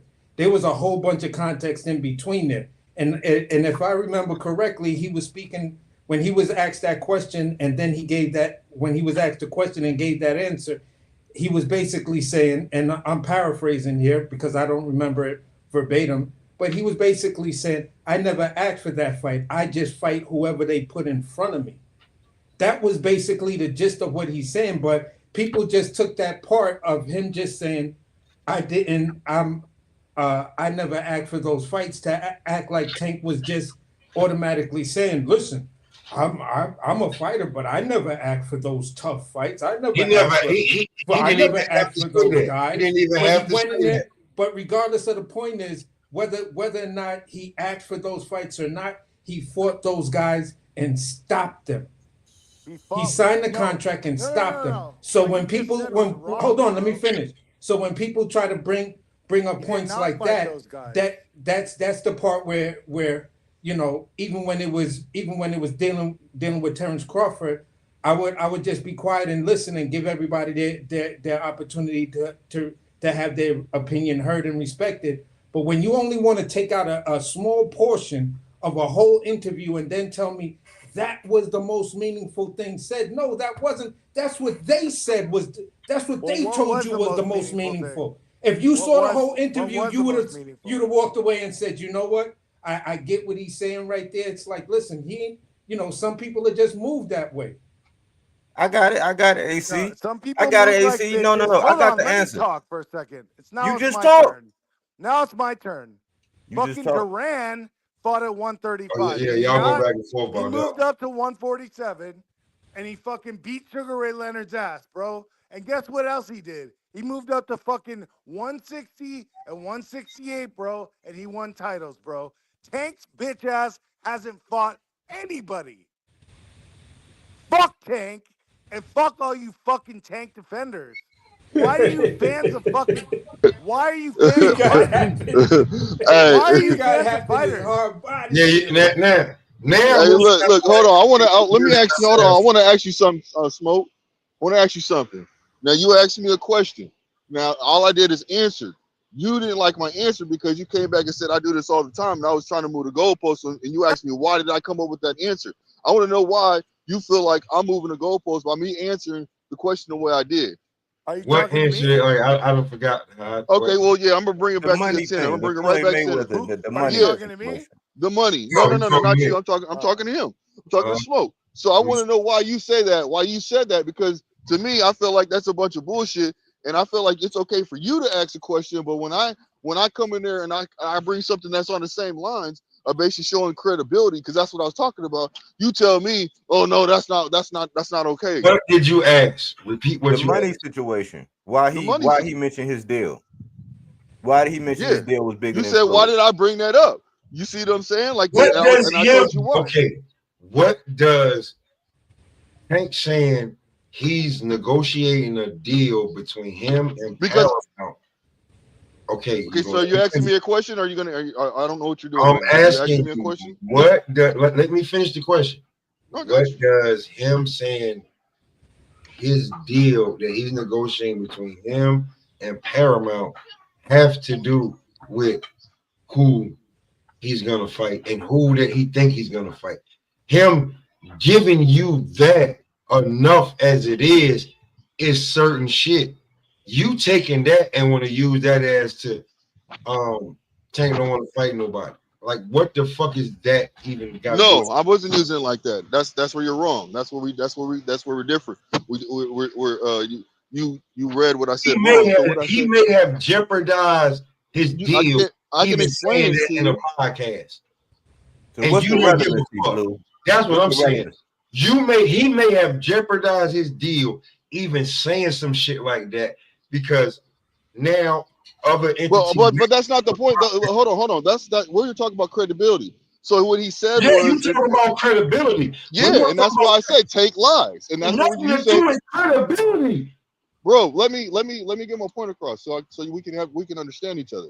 Please explain to me him. Okay, so what I'm telling you, the deal that he negotiating has to do with credibility.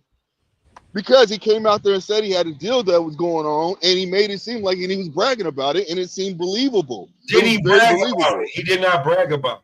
So what's his deal? He was lying. What's his deal? Don't know about the 67 fight deal, and he's making more money. He said, and I'm making more money. And he said, okay, I'm gonna go ahead and mute my mic. I got a deal that Floyd don't know about. He jeopardized even saying that. So what does that have to do about his credibility? You saying that him? How do you know he jeopardized his deal though? That's what I'm getting at. Like, because he said something. Because you're not supposed to say something. The title of the whole shit is YouTube Boxing thinks we think we're fucking entitled to know what the fuck is going on. When nigga just watch the fight, you think you're entitled to business of boxing when you're really not. None of us are. None of us are. Just watch the fight. Talk about the fight. Because of niggas like you and other channels, we are doing shit like this. Yes, but the thing is, when you talk about sometimes who's bad for boxing, Yo, You don't know what let's these put the niggas blame is where it going goes. through. Let's put But the you blame just where think because it's the what fans. you think and not even taking the whole perspective of everything that's going on in boxing and how they're doing this shit, you should just fight him. Because according to Blue, Tank already should beat Lamont Roach. And after that, he should be sending a goddamn contract to at least Shakur or Keyshawn Davis. So what's wrong with that though? Bro, he ain't even got through the fight yet. Neither one of these three people have gotten through the fight. And hold on, that's how I know when I say like slick shit, like you're casual, you can't even go through that, bro. You got to get through the task at hand in front of you before you even look at the next nigga who you gonna send a goddamn contract to. Bro, we've all sat here and predicted on what we want to see in the future. Like, don't nigga, call somebody a casual just because he's saying predict. No, you're not gonna get away with that. No, we haven't. That's the difference between some of us. Yes, you have, Smoke. You talked about fights that you want to see. We've all done that. Predicting stuff. Listen, okay, right now it is 9 p.m. January the 7th, 2025. Keyshawn got a fight in February. Shakur got a fight in February. Tank got a fight in March. You fighting again, Papa? Remind me who he's fighting again. He's fighting Lamont Roach. Shakur's fighting. Hold on, That's gonna get him in the hall. I would give you the get fight. him in the hall. Lamont Roach win is gonna really, boost him up, bro. So is Shakur's fighting Floyd Schofield. No one's over here capping for Shakur, bro. You're the only one. Like you making it seem like, hold on, you're making it seem like I'm just coming sideways and I don't know what I'm talking about. So there's something wrong with me doing that. If you're asking me, right, who's capping for Shakur over here? Blue Hustle is. Why are you I'm not. How the fuck am I capping for Shakur, bro? You're delusional right now. You capping. No, I'm not saying you. I'm talking about Smoke.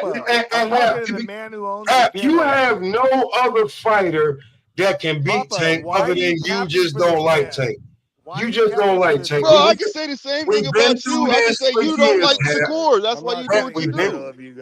We've been through this for years. We've been through this for years. And you already know where me and you stand. Dog.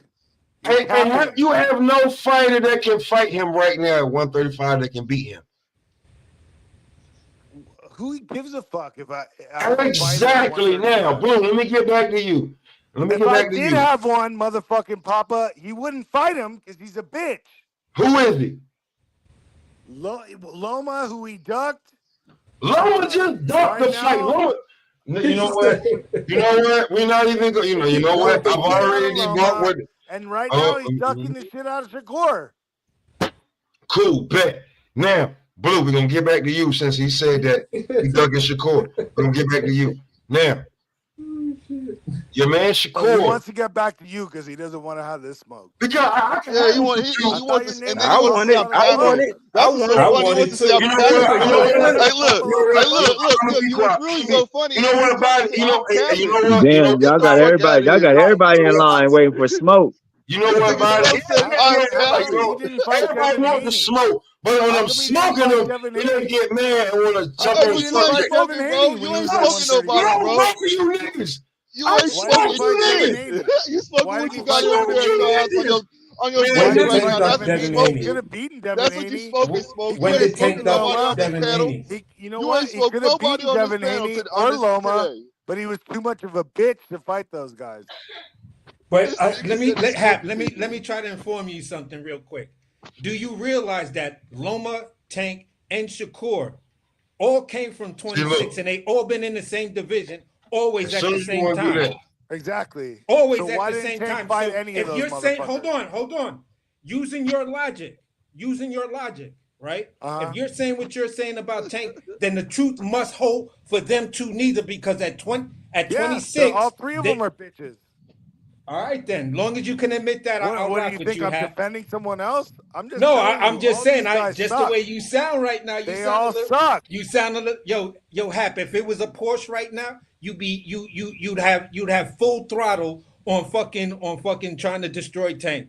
You'd have your foot Because you down know why? on the Because thing Papa in Lot of 6th gear, Smoke is being a downshifting. mirage Whole for lot. fucking Why? Tank. You'd have He's to, being a mirage for Tank right now. It's not a mirage.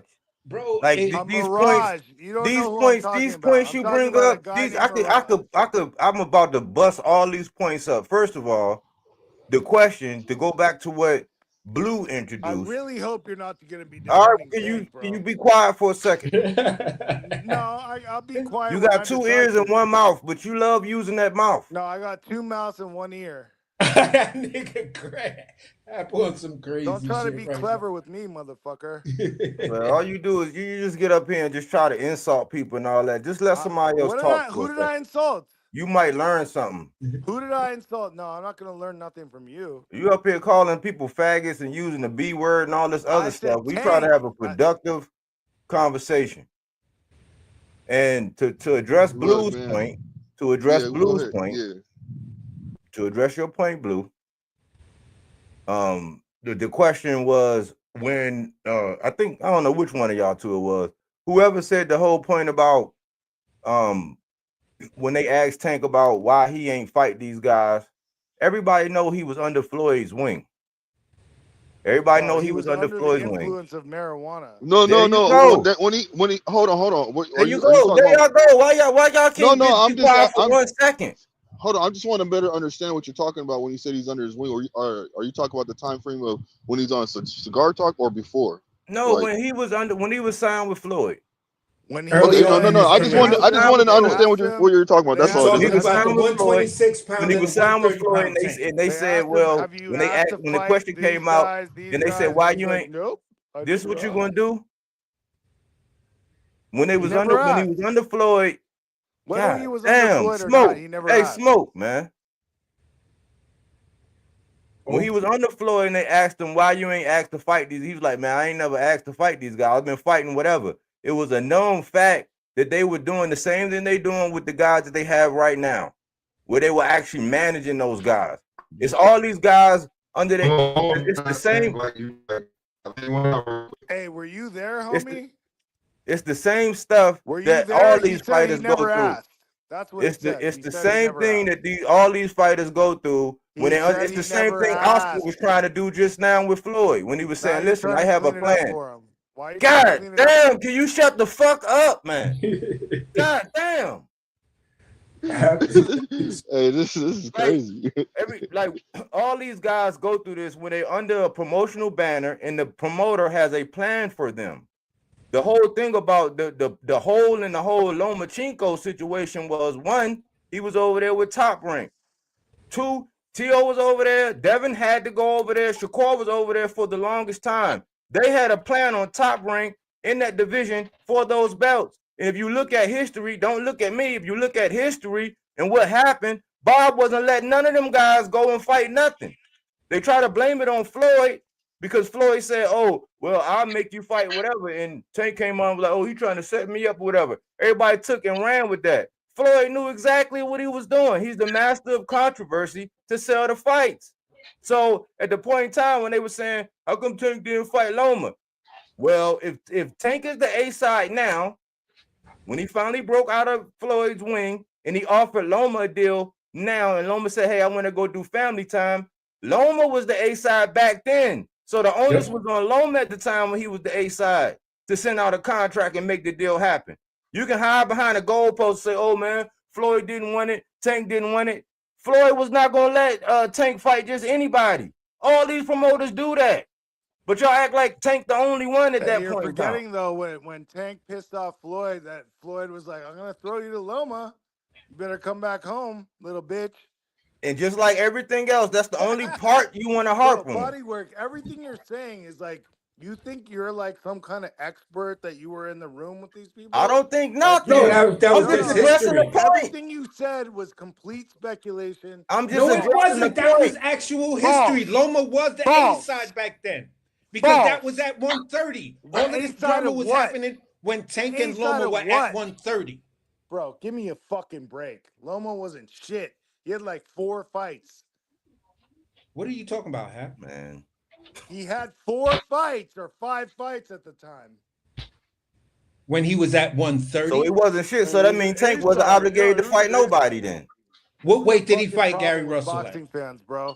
You guys are fucking caught up in that fucking Floyd Mayweather bullshit thinking. You just moving another Bro, goalpost. there you go. Yeah, man. Yeah, you just moving another I've been goalpost. watching That's all they boxing. do. I've been watching Goalposts, boxing are you before talking- Floyd or are you Mayweather, bullshitting? and I'm watching boxing Or are after you Floyd bullshitting? Mayweather. You're a fucking bullshit artist, bro. That whole thing you just said was a bunch of bullshit. Speculation. That wasn't Tell me some that facts. was facts, bro. That happened in real life. Loma was the A side back then because they were both at 130 pounds. That's when people were calling A-side for is this a fight. fact. In your mind, A side and B side, that's a fact.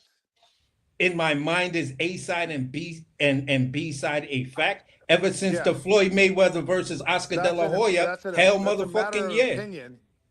That's not my opinion. It is a fact because, it I just gave you an example of A side versus B side. When you look at what Oscar De La Hoya did That to is not a Floyd fact, Mayweather son. and that whole negotiation, That's not a you're fact. gonna know what the fuck a A side and a Not B a side fact. really Not is, a bro. fact. And if you don't, don't even waste your breath on these motherfuckers because this is all they're going to do. They're going to blame it on Floyd, then they're going to blame it on Tank, and then they're going to act like, oh, he wasn't under Floyd's management. Floyd and Tank. Oh. Why don't you guys cry about it? Go ahead. I'm asking you, why don't you start crying? Because you're the one who's How actually about showing Tank real fight hatred. somebody? It's Tank like is a talented fighter. How about he fights I'm somebody? sitting here like, How We wait, just about offered he Loma a fights contract, and somebody? Loma said, I want to go spend time with my Stop family. crying about it and let it. Okay, so you keep bringing up these null and void points. You ain't got no point. You just up here to troll. We haven't even got nowhere in no kind of conversation. You being just like what I was talking about earlier. With these other channels that get up here, you talking about the same shit people were talking about in 2023 and 2024. And when it don't work, you just insult people. That's all you do.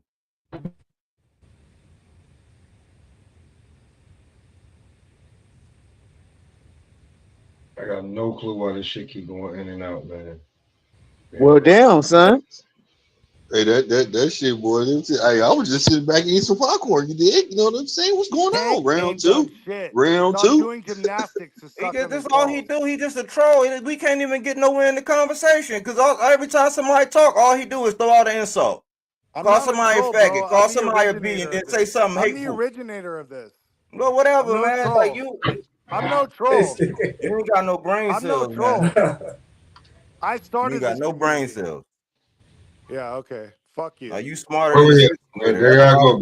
Hey, yo, hey, okay, now, going into these.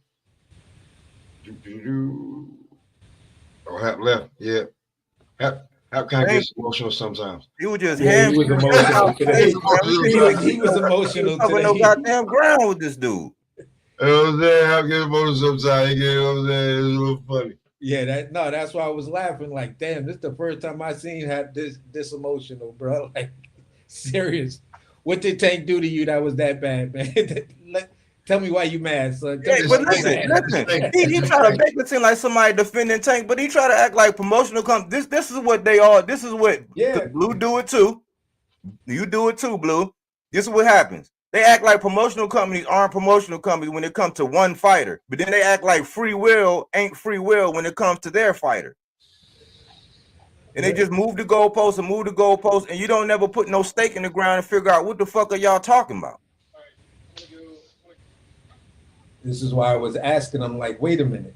Everything he said actually happened because this is when, I don't know if you knew, this is when these two niggas was at 130 pounds.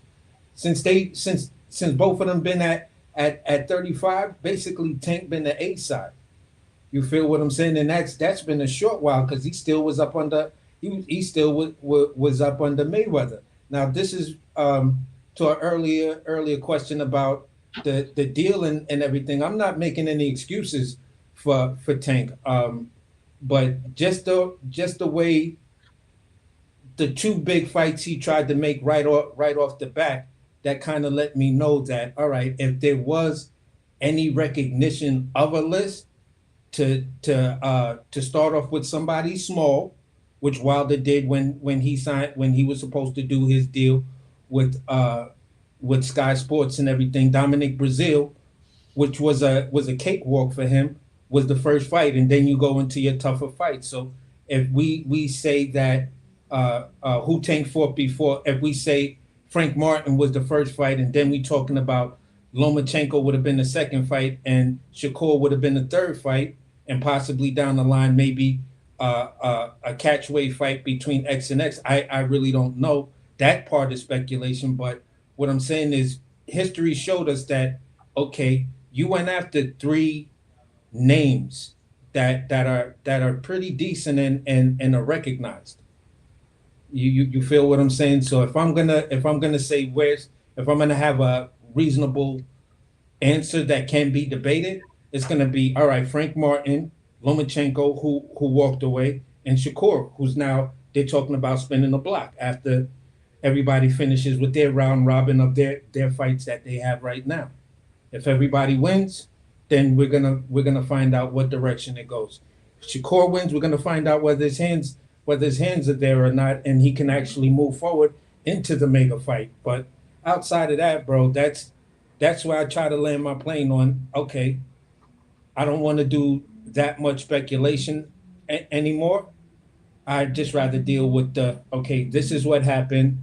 This is what is happening, and only the future knows. I can't predict it, but by the way things are looking, it's looking like X, Y, and Z. Especially when someone tells me they spoke to someone within this camp, or we're hearing it from the fighter's mouth.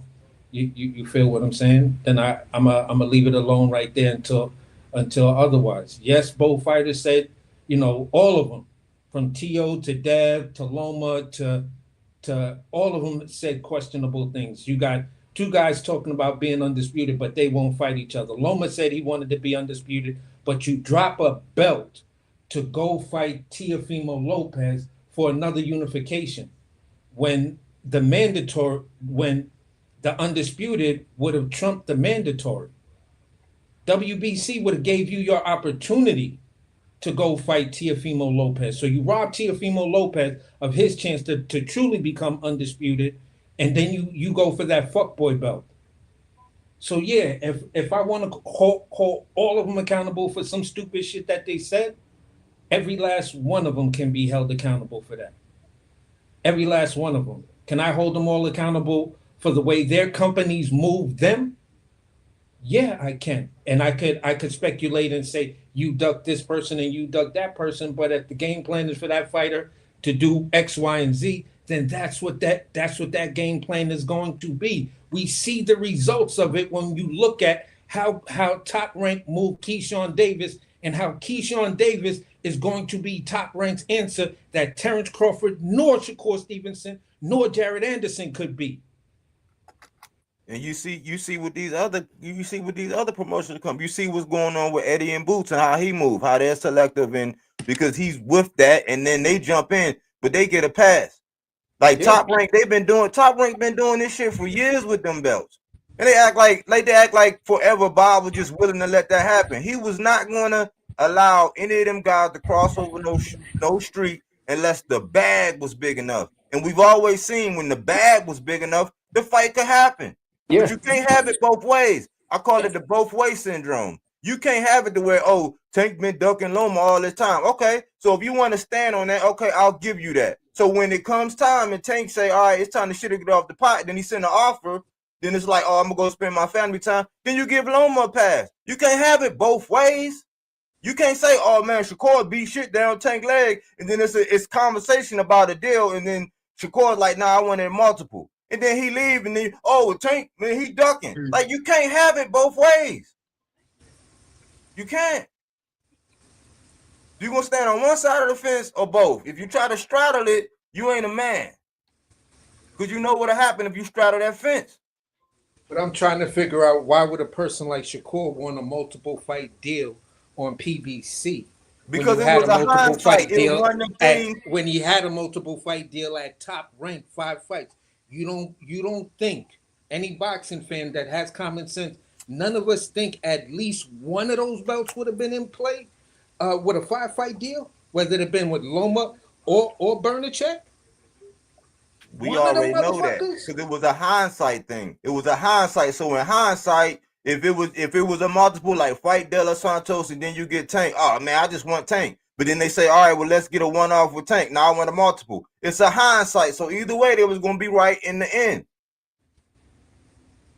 And that's the part where these promoters do what they do. Like your show you did a minute ago when you was like, these promoters do what they do so us boxing fans could get all in our feelings and then start going after each other. And we just saw that in display earlier. Everybody so we're blaming everybody but Tank for a shitty resume. No, part of the deal with Tank was he wasn't always mature. Right? Tank wasn't I don't mature. understand what you mean by everybody. It was a point in time when Tank wasn't mature enough to even get the big fights. Floyd wasn't going to But he's still. But hold on. Can I say something real quick? Hold on. Hey, Hap. Let me. Can I say something? What about Tank? What about Tank? So, hold on. He wasn't mature. How about that? Body.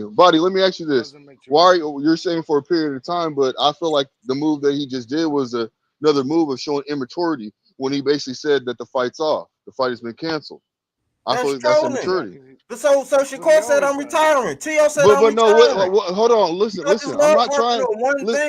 Listen, brother. I'm not harping. I'm just saying something to you because the simple fact is what you said. That's all I'm doing, and you're making it seem like I'm trying to harp or trying to attack you. Nothing to do with no immaturity, in my opinion. But to me, that's immature because that is immature because stop, Missy. Damn, that is immature because the simple fact is, hold on. My apologies. Well, in my opinion, it wasn't immature. When I speak to his immaturity, what I'm speaking on is him getting in trouble, him getting that little accident thing to where he just now had to pay for that with the time last year. He just did the jail time. He did the jail time last year. It was a point in time where he wasn't mature enough for them big fights to be on the table. Floyd wasn't going to put this man in and he didn't know what he was doing outside the ring. He wasn't going to do it. But see, that is immature to me because you got people that are spending the money and they're doing what they're doing and they're spending the money and yet they're still going through all this other shit. You see what I'm saying? Some people don't have the money to cancel like that and go through all that shit, bro. Like, I understand he's rich. You see what I'm saying? So he don't really care about all that. But there's some people that do. There's some people that might have canceled something. Now that they find out the fight's still on, they got to go back and then go, redo everything, order everything again. To me, that's immature. Speculation, Blue. To me, that is. That's speculation. You point me out somebody that said they canceled the ticket off of Tank tweeting that it's over. Let me ask you this, bodywork. If Tank retired right now, would you put him in the Hall of Fame? I don't care about a Hall of Fame. Next question. Well, would you say he's an all-time great? That I believe that fighters' legacy is not determined until they fully retire. Then we'll talk about it. Till then, it's just like fantasy fights. I just said if he retired right now.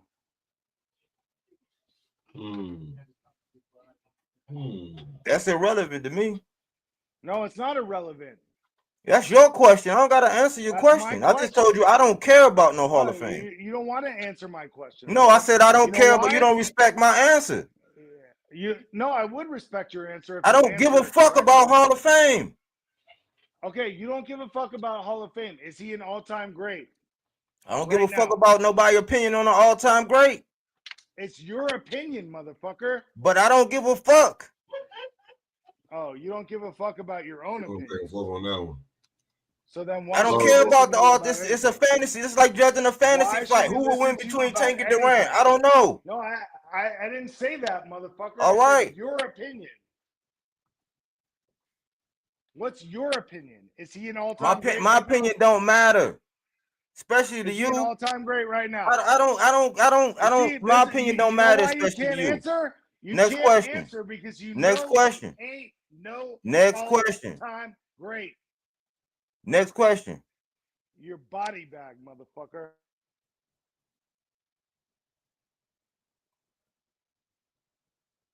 Like I said, insult. That's it. This dude is a bird brain, man. Fucking bird brain. Okay. Well, ask me something else, bro. You want to talk about boxing? Let's I don't even respect nothing you got to say for real. Let's talk about Sam Langford. Let's talk about Harry Greb. You want to talk about boxing? That's not why I'm here. I'm a bird brain. I think you're a bird brain. What? Okay, Defending hold fucking on. Tank. Okay, hold on, real quick. Defending Tank, who's done nothing, and you can't even answer if you think he's an all-time great or not. I don't You care. are That's a bird irrelevant. brain. That's like You're the judging a bird. fantasy fight. You're You don't the bird listen. brain. Yeah, How many it's times your did you take the opinion. 6th grade? You Are you can't smarter even than the 6th grader? tell us. You can't even tell us your opinion. That's It don't bird matter. brain. You You're ain't a gonna bird respect brain. it no way. You're a bird brain. I don't respect it. That's Doesn't true. You're not matter. gonna respect it. I know, so I it's don't respect irrelevant. I'm it. not gonna waste my time. Well, My you time don't is respect me valuable. either. You called me a bird brain. So So what? you don't respect You me. said way worse shit than that on this panel Well, today. who gives I don't give a a fuck fuck, about bro? what you think or Who what you gives got a to ask fuck? me. You are afraid to say your own opinion, dog. That's gay. There you go. There you go, man. This dude ain't got no training. He ain't got no home training, man. All right, now. All right.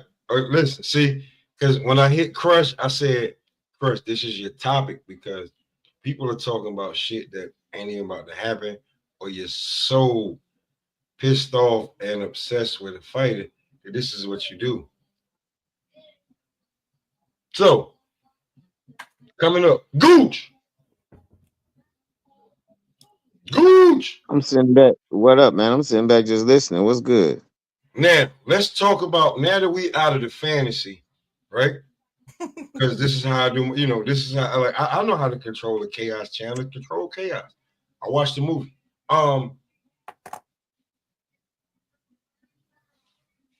The next actual fight coming up that's playing, that's a big fight. That's it's here and we ready for it.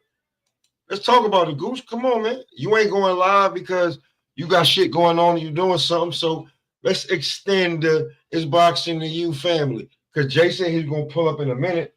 That was a minute ago. I've been waiting on it. So he training right now. Big J training. He's I just now know getting what out he the said, gym. nigga. I got Jay number. He told me 20 minutes, 40 minutes ago. So I was letting the shit go, but now let's get to the damn Pacheco Nelson fight. Let's get to it because you act like I ain't being beat. No. Matter of fact, hold on. Cam up, Gooch. Cam up, Gooch. Cam up, Hold Gooch. on. Man, you Let's act sit like back. I don't fuck with B&B like that, Gooch. You act like I don't fuck with you like that, man. What's up? You saw the thumbnail. It was Bud with Bud, nigga. Now let's talk about it. Let's talk about it. Y'all know what's about to happen. You B&B, nigga. It was B&B. It was Bud with Bud. Let's talk about it. I got one right here. Let's talk about it. Let's go. Because AC My thing is, can't win, and I want to know what everybody think about on the panel. Because that fight coming up January 25th. Let's go. So is about to show body work. Not body work, AC. Don't body work. You ain't say body work ain't tell you how you feel. It's AC. No, I said this is what I just said. No, he gonna do that body work. Said So Cole is going to show y'all that he's going to that. Okay, so I've been looking at Pachenko a little bit. He talking I don't shit see to you, AC. Pachenko. He talking shit to you, AC, and then using body work right here. I really don't. I really, me personally, I don't think. I haven't seen out the fights. I didn't watch a couple fights I done seen with him. I haven't seen him with a fighter that hits hard in the body like So Cold. Like how So Cold and Bud and them hit people in the body and breaks them down the body, then come up with that uppercut or that right. I haven't seen nobody test Pacheco like that yet. I still gotta watch a couple more fights on him, but what I'm seeing so far, You're and right. don't get me wrong, Right. No, you're absolutely right. I'm giving you that, but I got an answer for it though. But go ahead. But what I'm saying is, don't get me wrong. He's what I've seen out of him. It's going to be a dog fight. This is going to be a fight. But now, you got to understand, we putting Soko on a bigger stage to where he has to perform. To where when it comes to these guys on that big stage, I gotta go a little bit over and say, look, man, I really think So Cold can get him, and not just get him, but I think he can stop him. Okay. You gotta understand these guys train 3-minute 15 round fights, fam. So I don't see him gassing out. I don't see that. I see this is going to be a tester. I see that like I said, the couple fights I seen on Pachenko, I haven't seen nobody test his body. Talk your shit, Gooch. You ain't gotta be I humble. haven't. Talk your goddamn I shit. You haven't. gotta be humble. Talk your shit, my nigga. I'm just saying I haven't right now. You know what I'm saying? So and thanks to AC, he made me go look at this shit and make like, why would AC say what he said? And what you saying is, yes, he's a nice fighter, but I haven't seen. I gotta watch a couple more fights. I gotta see him fight a dog.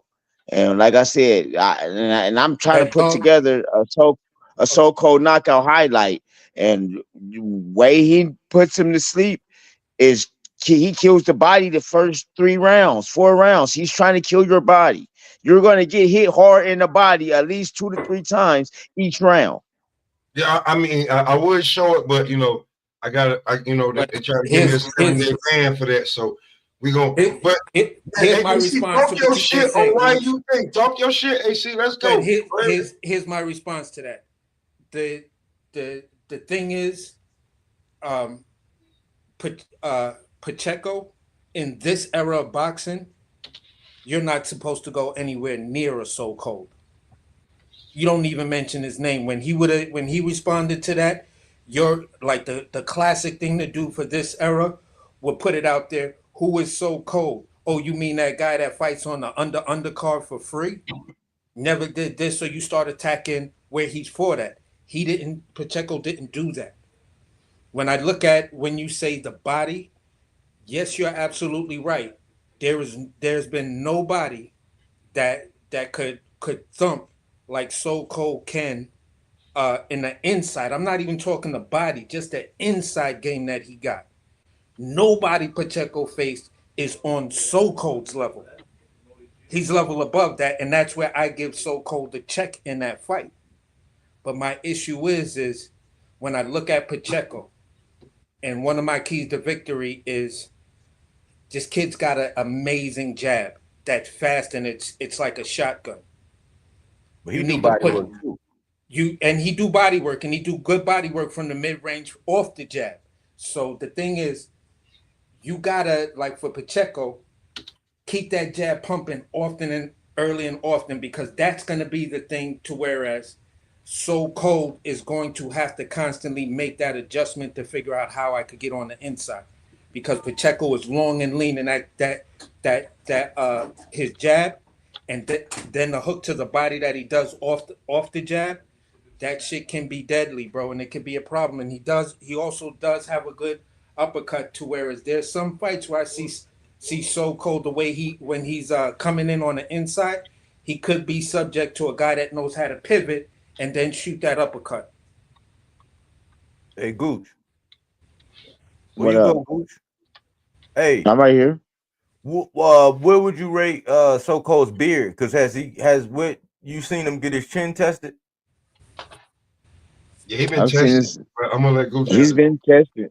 He's been tested, and like He been rocked before, like that- niggas don't know, but he been rocked before and came through. what's another thing that I don't know if y'all heard Bomac ever say this, but Soko has like they IQ is different, fam. It's just is different how they train. Like I said, I don't think this is what I'm seeing off of Pachenko. I just think he has not seen a fighter that could adjust like he's about to see, and then same with Soko.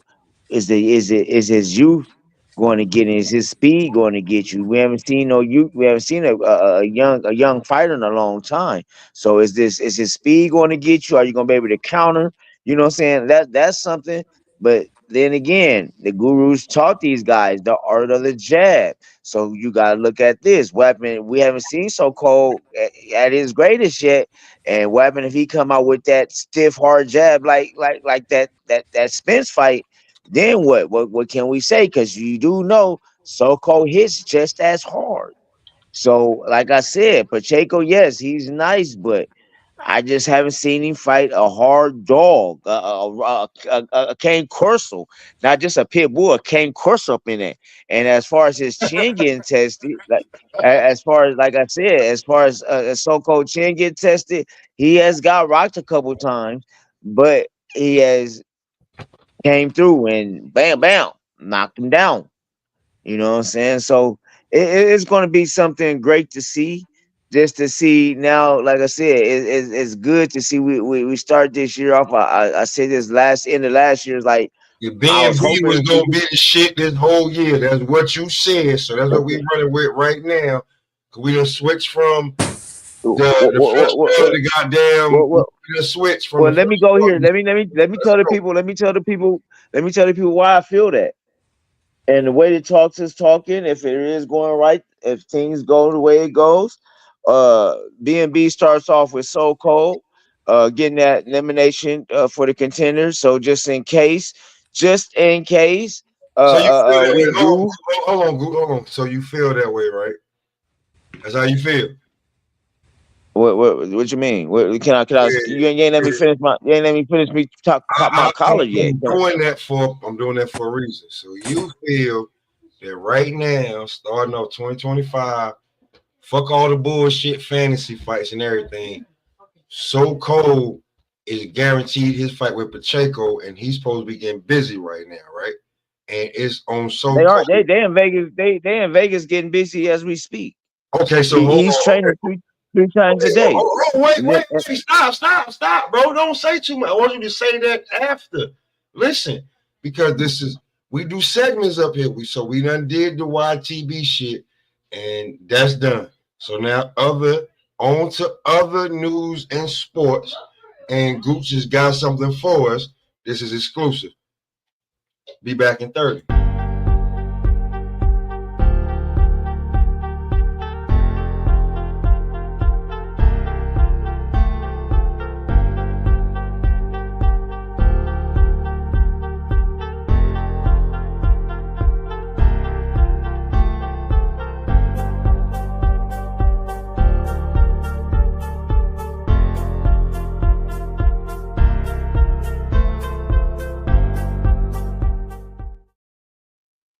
Now, like I said before he was doing too much, Pastor Gooch has some information that he wants to give us right now. So,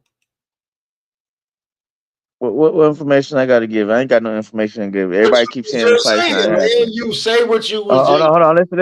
I'm gonna say like this. People saying the fight's not happening. I'm just waiting until it's officially announced. But right now, with So-Called, we are 3 times a day fighting. Keyshawn is now in camp also. So it's looking like, it's looking like it's about to be a B&B year. But then if it happens, and the great contender says he wants to do this, then we'll have just think about it. Bud is already in a pre-camp. If you really look at it, because guess who's at 168? Hold on. I'm sticking with So Hold on. Would you stop? Would you listen? Would you just listen? Let me cook. Now, what I say is pre-camp, and this is great for So-Called because they both gonna be banging at 168. So now this is the test. This is a test for both guys.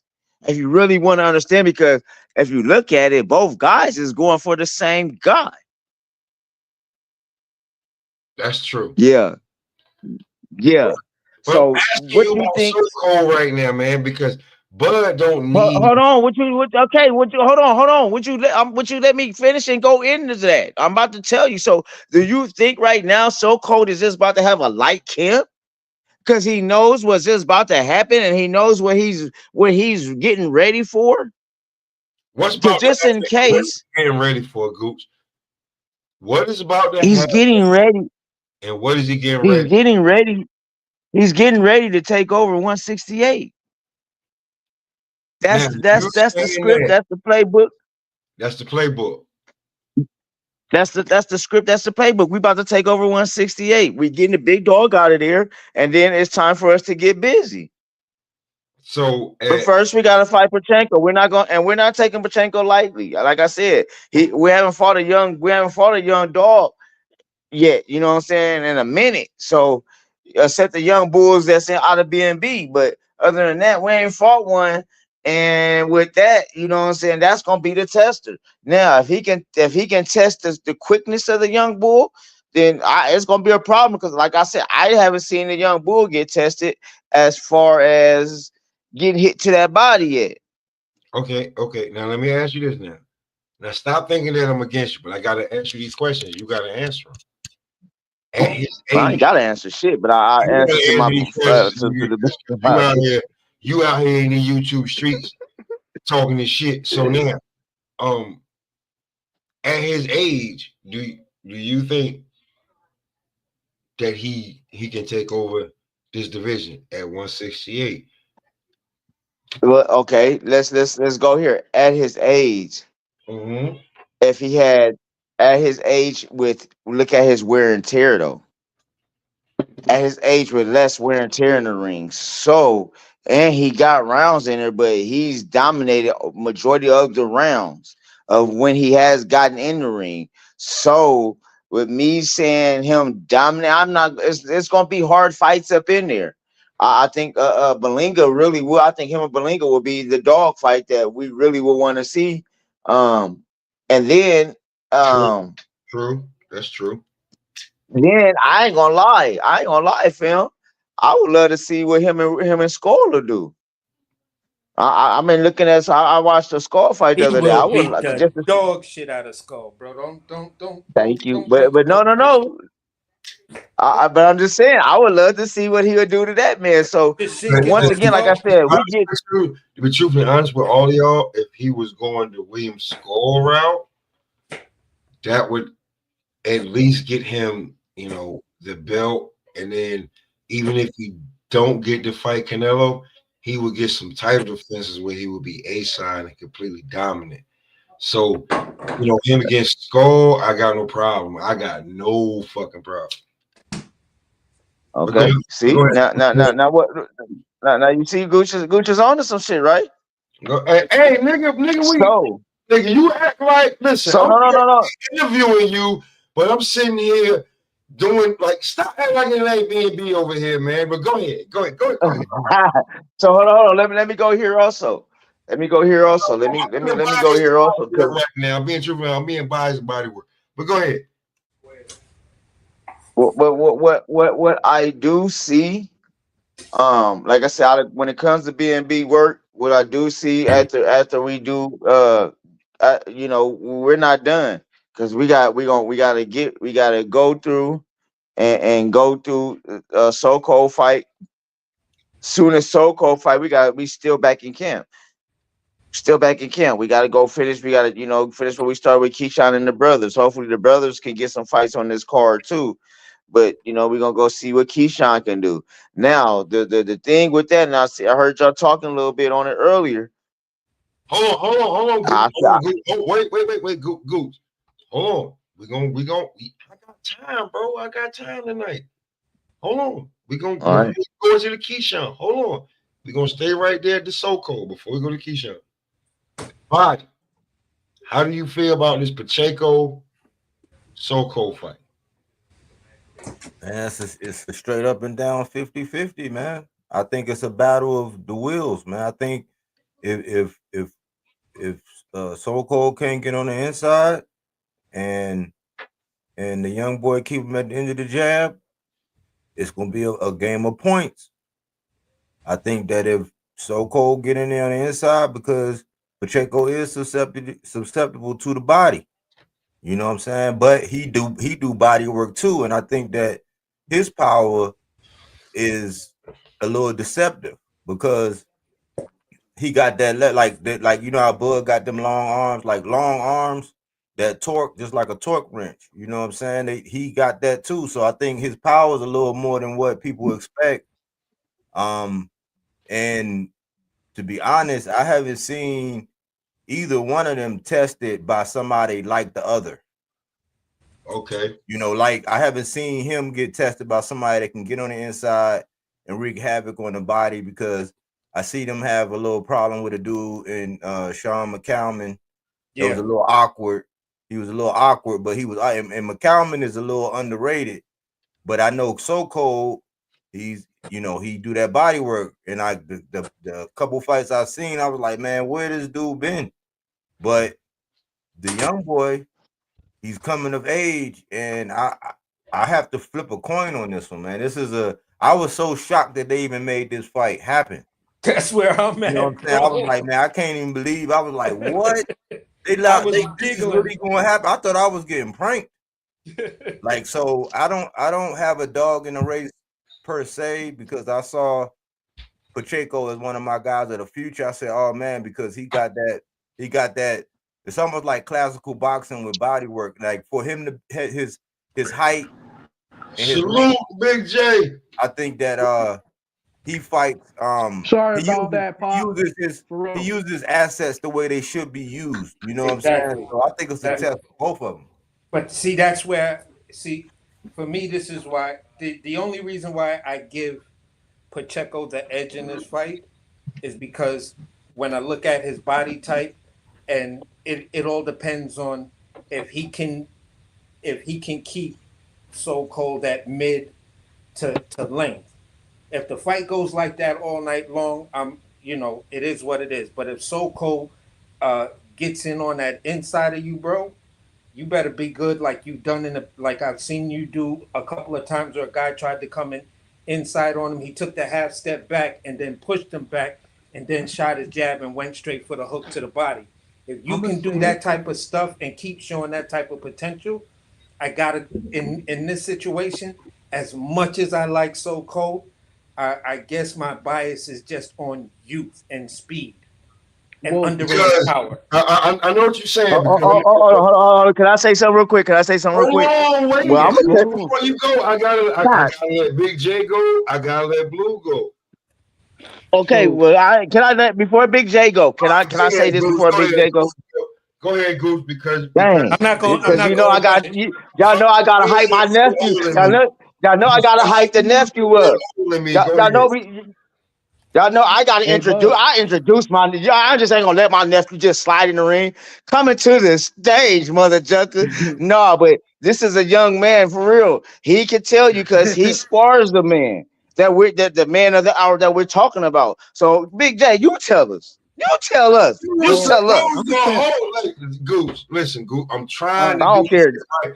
You supposed to hold off till I at least try to let Blue go, and then if Blue don't go, then because nigga, I've been texting Jay. You act like I know what I'm doing. All right, my bad. That's why I apologize to Pop, because this is his show.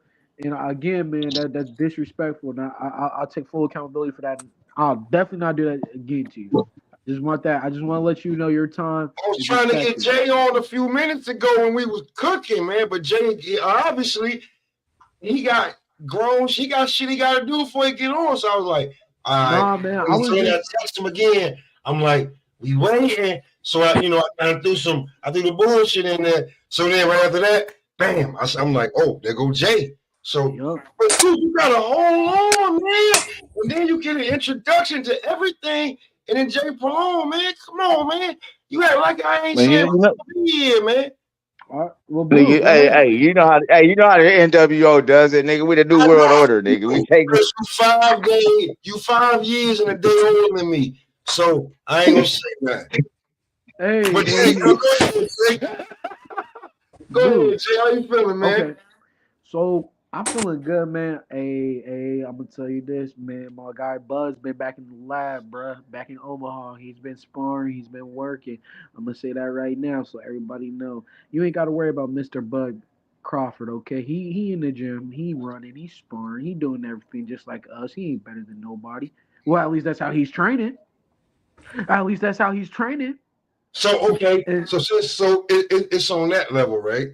And if Bud fight ain't even completely scheduled, everything, how is So Cold? Because that's the fight I'm on right now. Let me I've tell you been about through my bullshit. We went through is YouTube, but if you want to speak on real quick on like is YouTube boxing actually helping the sport? Because you know when you look on YouTube, it's good, the bad, the ugly, and then from there, other than in January, other than NUA, the biggest fight is So Cold. So Wait, y'all missed somebody. He's fighting tomorrow. Jaya Pataya. He's his fighting fight ain't tomorrow. bigger than So Cold and NUA. That's how I'm feeling. That's where I'm at with it. What you I fuck talking with about? Jai, but he's third. So Cold NUA. Maybe So Cold NUA. Listen, bro, I'm gonna be real with you, Jay. Yeah. Going from, and me and AC been talking about this for a minute offline. Going from prelims to headline. Yeah. That's the biggest fight in boxing so far for Well, me. I don't give a fuck like about this. NUA. I don't give a fuck On about some real shit. Prelims And you headline. Do you want to know what? Do you want to know what's That's also a rocket crazy? story, bro. You want to know what's crazy about this though? So before I break down the fight, this is the crazy part about. Well, Pop, you asked me the question. If Bud is training like this for a fight, what is Soko doing? When I tell you that man is so cold, if he's not in training camp, he's literally in Omaha. He spars me. He's sparring bigger man. He'll spar guys like me, taller. It don't matter. Smaller, fat. It do not matter. He don't care. That man works out at 5 a.m. at B&B, goes runs, strength and conditioning. Then, you know what I'm saying? Soko's gonna put his mind to something and go figure out whatever he got to do throughout the day. Okay. Might study some film, might do whatever he does. Okay? Once it hit, I'm back at the gym at 4. Man's already, his shirt, sweat. Just straight sweat. I'm trying to tell everybody I don't want the world to. See, AC, you said Pacheco is a young lion, all right? But to me, Soko ain't got nothing to lose. And I say it like this: like you talk about Pacheco's body frame. I think that's perfect for somebody like Soko, man. I think that's perfect. The way he fights, and you said mid range. Oh, Soko love that. I'm just be real. And look, I know we be messing around, but AC, you gonna have to see it because I see some weaknesses in Pacheco that I know Soko would pick up on. He's sparring guys like other B&B fighters like Lester, Norman. You know what I'm saying? He's sparring other dudes. Also, super middleweight, light heavyweight. He's not as tall as Pacheco, but he's close to it. He's like, I want to say like 6'1", 6'2", maybe. So like so 6'1" and a half, 6'1" and if y'all been seeing on Instagram, so Cole's been sparring a 6'4" heavyweight amateur who he didn't fight in the Olympics, but he done fought across the country, other countries. His name is Jamar Talley. He is also like a 6'4", 6'3" heavyweight, and I know it. And he's also, I think he's getting ready to get ready for his pro debut. When you guys got the mind of Bomac and stuff, all that physical, oh you younger, you this, you that, I don't care. And So Cold, so I'm gonna say it like this. So Cold is not gonna be reckless. He's gonna, if y'all watch So Cold, y'all know he got a great jab.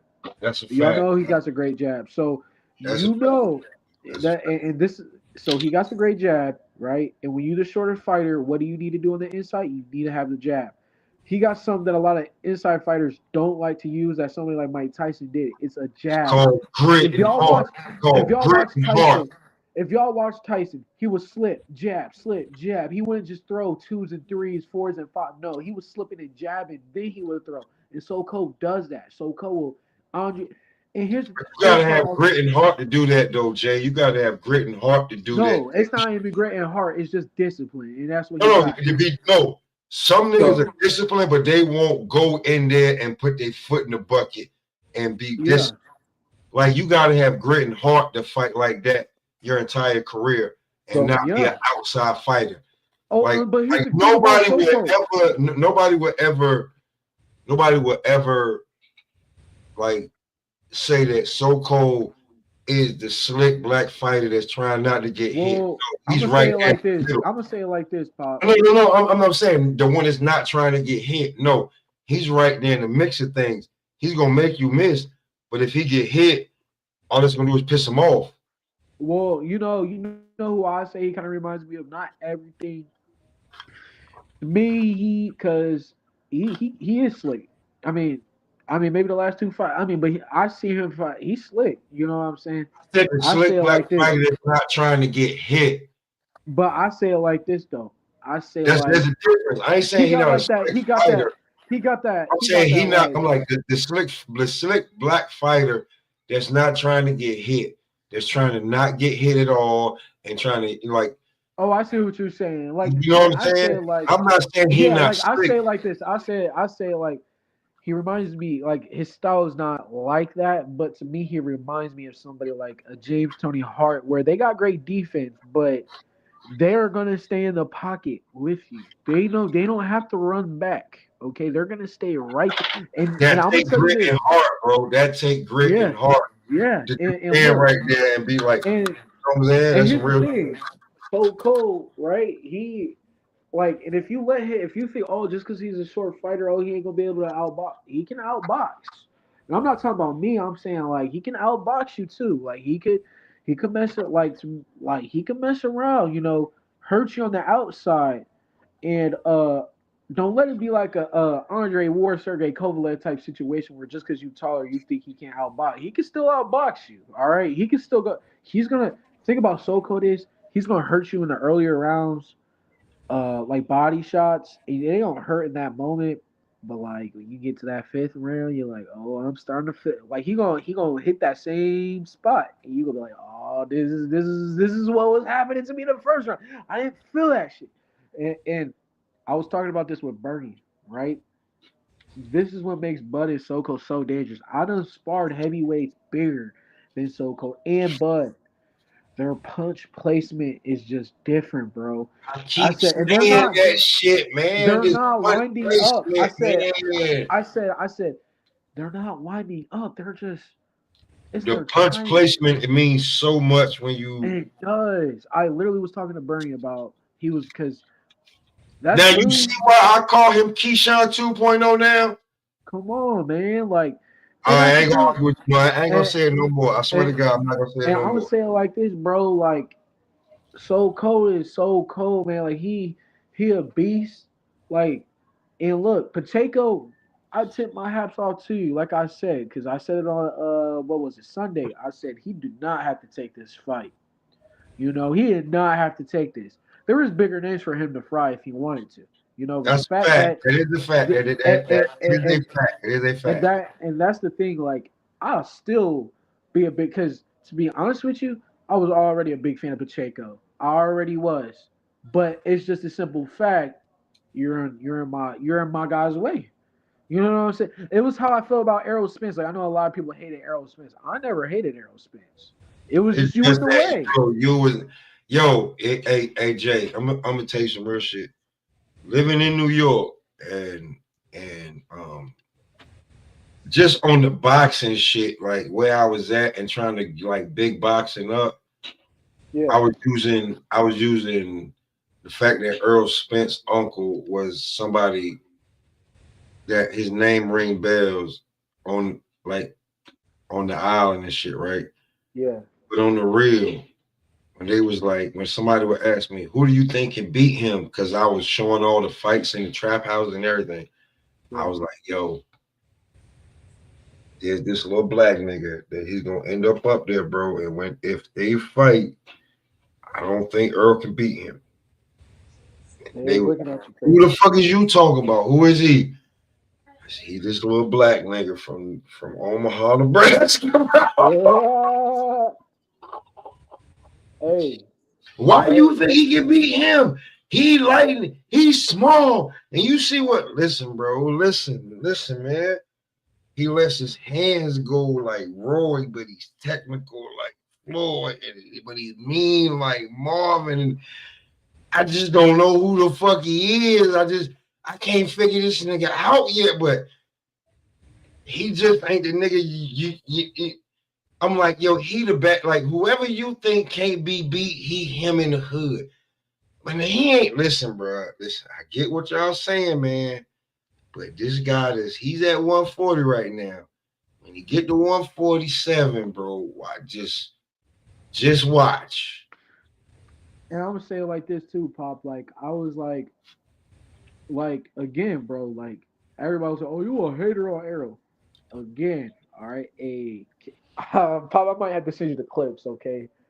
This was like I want to say a good year or so before I actually started training at B&B. This is like I was like training myself, and I wasn't really fully into boxing. But I was on. I'm gonna have to find it. I'm gonna have to send it to you because I'll be lying. I'm gonna be a real one, all right? Like I'll be lying to you. Like when I was younger, I was always like, I think it was more so because I was a hater. You know, everybody in Nebraska was just riding Bud. You know, I just hated it. It was annoying. And I'm being honest with myself. I just hated how everybody was just like, Bud is my This cousin. nigga. Bud is this. Who And it is was this just so. nigga? Who is this nigga? Hey, And then you hey, and went and fought. I said Man, this. I said look. this. I said, bro, me and my dad, me and like, there was a show. It was I forgot what it was called, but I would be like, Arrow's gonna beat Bud. And I hate that I said it now. I hate that I do, but I only said it more so just because everybody here. It was annoying, right? Like the Huskers, y'all know about the Huskers, Hell like yeah, nigga. We watch like, football. like, all right. Like, it just gets like these almost like it was just one of those things. It wasn't because I actually thought Arrow was gonna beat Bud. It was more so because it was just annoying, bro. Like everywhere you go, Bud's my cousin, man. Bud's this, Bud's that. Like, bro, if he don't shut up, he knows everybody. Omaha ain't. I mean, it's big, but god dang, like people I work with now, they be like, "Oh yeah, man, Buzz, my cousin through my family-in-law. This some long drawn out Lion King storyline." They be like, "Dang, bro, like he's related to everybody in Omaha, ain't he?" You know what I'm saying? Like, but anyway, so I was more so of a hater. All right, this is before I even started training at my first gym. But I was just more so of a hater, more so than actual thinking Arrow was gonna win. But I did like Arrow. And I watched Arrow, right? But then when I really started learning the technicalities of boxing and like the skills that you need to have, I started looking at Bud. I'm like, Bud is just way too To complete. beat everybody in the division. I do like. I was like, I do still like what Arrow does, but his style is just a mismatch for Bud. It's just a mismatch.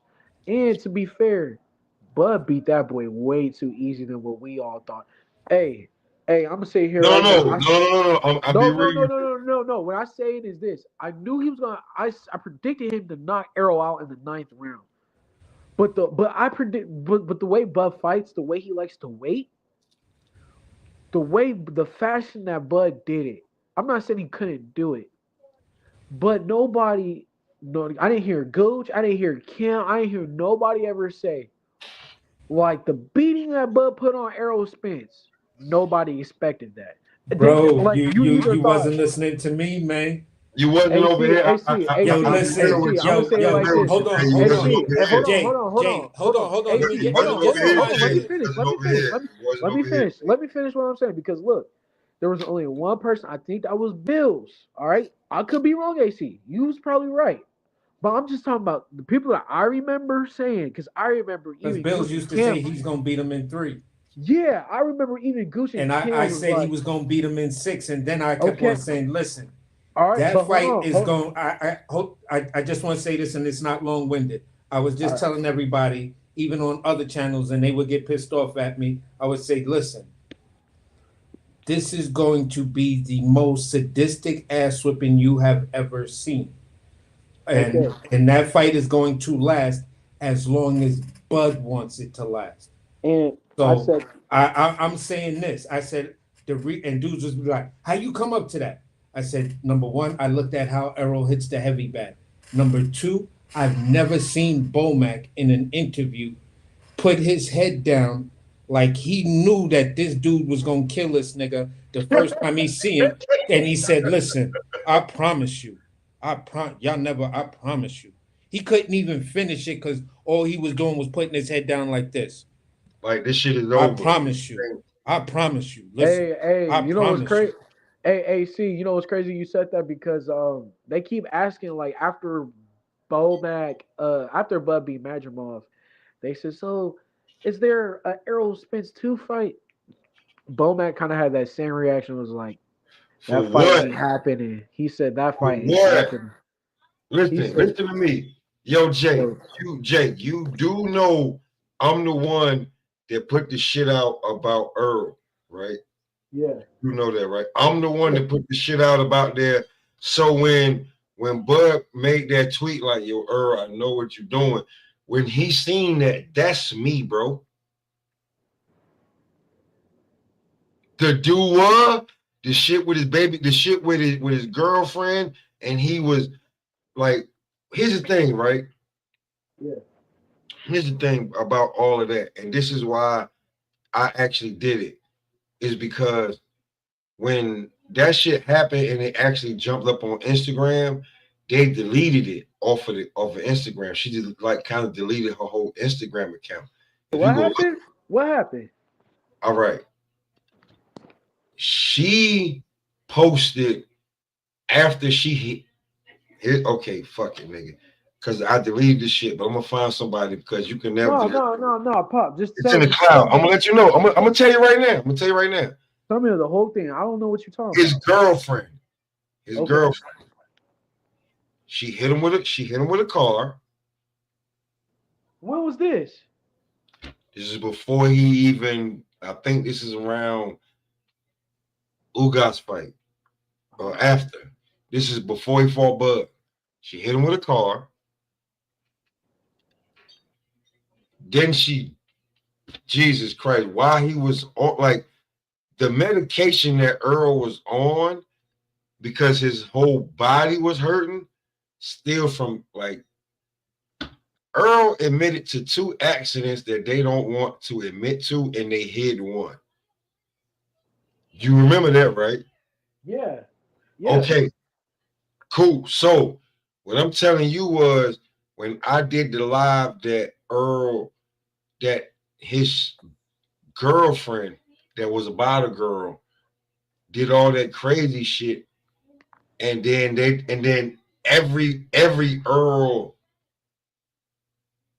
Spence maniac, whatever you want to call him, they tried to be like, oh man, well, you know his girl trying to be she trying to, she trying to be an influencer and shit. Then why did she delete it? If I wouldn't have done the live, you never would have saw the shit. That when the medication that Earl was taking and he was goddamn sitting there sleep out of it, probably had something to drink because he got a drinking problem. Niggas already know that The shit. what? When you said the what? Yes, sir. So that right there had him like, and then they was like, well, she trying to build herself up and shit like that. And I was like, if if if they just said that, like, you fell out of a fucking Lamborghini, Ferrari, whatever, and bounced off the concrete because you was drunk, that's the story they gave. But I debunked that story, and other niggas been debunked that story. He Why would no, you even no. play that shit, bro? He says that. He says he was Why would drunk. you play that though? Why would you play on Instagram about you being drunk, right? So Earl Spence never denied any of that shit that his girl did. But he went and did that long ass drawn out podcast interview on her goddamn YouTube Podcast. page. She Yeah. has nothing else on it, something on the rocks or some shit, and she's done nothing else since then. So That was like almost around the time they announced the Arrow and Buck fight. Matter of fact, I think it was that podcast, that video. Yeah. so Yeah. Yeah. so when it come to it, it was like when Bud was like, when I beat his ass, don't say nothing. If Bud only knew. And then when he probably seen that shit because somebody showed him, he's like, I know what you're doing, man. If he saw my live and saw something or saw anybody else, redo the reaction to my live off of this shit. Because let me explain something to you, Jay. What? When that shit dropped with Earl, somebody sent me. So I tell you what, here you go. Somebody at Stone Bone though sent me that shit. Ah. Okay. I don't even got to say nothing else, right? No, you don't. But like I say it like this. Copy. I said that name. I'm gonna leave it right there. That shit was sent to me, but by somebody that told me that that's family. I'm gonna leave it right there. So when that man sent me the shit and he was like, yo, if I do it, they're gonna think that I'm hating. But if you do it and show and just show the way that I did it, Ooh. I did it the way I did it, right? So boom, what you gotta realize is while I was doing that live all through the afternoon, while like I got that shit around, I say maybe like 4 or 5 o'clock. I may went live around like 6 or 7, maybe somewhere around there, because I wanted to see if anybody else had it. By the time I went live and did my live, somebody had done told her to delete that shit and get it completely off of Instagram. So after I did my live, I was like, let me scroll on YouTube and see what's going on. At the time, I went to Black and Brown, and he was going off about crazy shit. So when I told him, I think I may even said drop the link, but whenever he dropped the link, I was like, yo, bro, what's going on? And he was like, this, that, and the other. Basically, LDBC was trying to start basically a race war, and they was talking about Canelo, and they was just bringing down Canelo and like trying to bury this Earl shit, right? So I sent him the shit that somebody had sent me on Instagram, and then he hit me back like, "You Pop, this shit deleted. I don't know what you sent me." So then I had to clip my live and send it to him. And then he saw this. He said, "Pop, this real?" I said, "Bro, I just done this." He shut his live down 5 minutes later. And then from there, you got every other big channel did that shit and showed what the fuck Earl was doing. You know what's crazy? Can I be honest with you, Pop? Mm-hmm. All this other shit, it's just kind of crazy, like how grown men could get people to react. Yeah. And do all this digging and like get so. This is why me personally, I don't really like to talk about boxers' personal shit because it's just like That's where they took me to, bro, because we just couldn't get the fight that we supposed to get. Like, bro, you think you all right? You think like, God dang, bro, like all of But you. Jay, how many people did you watch?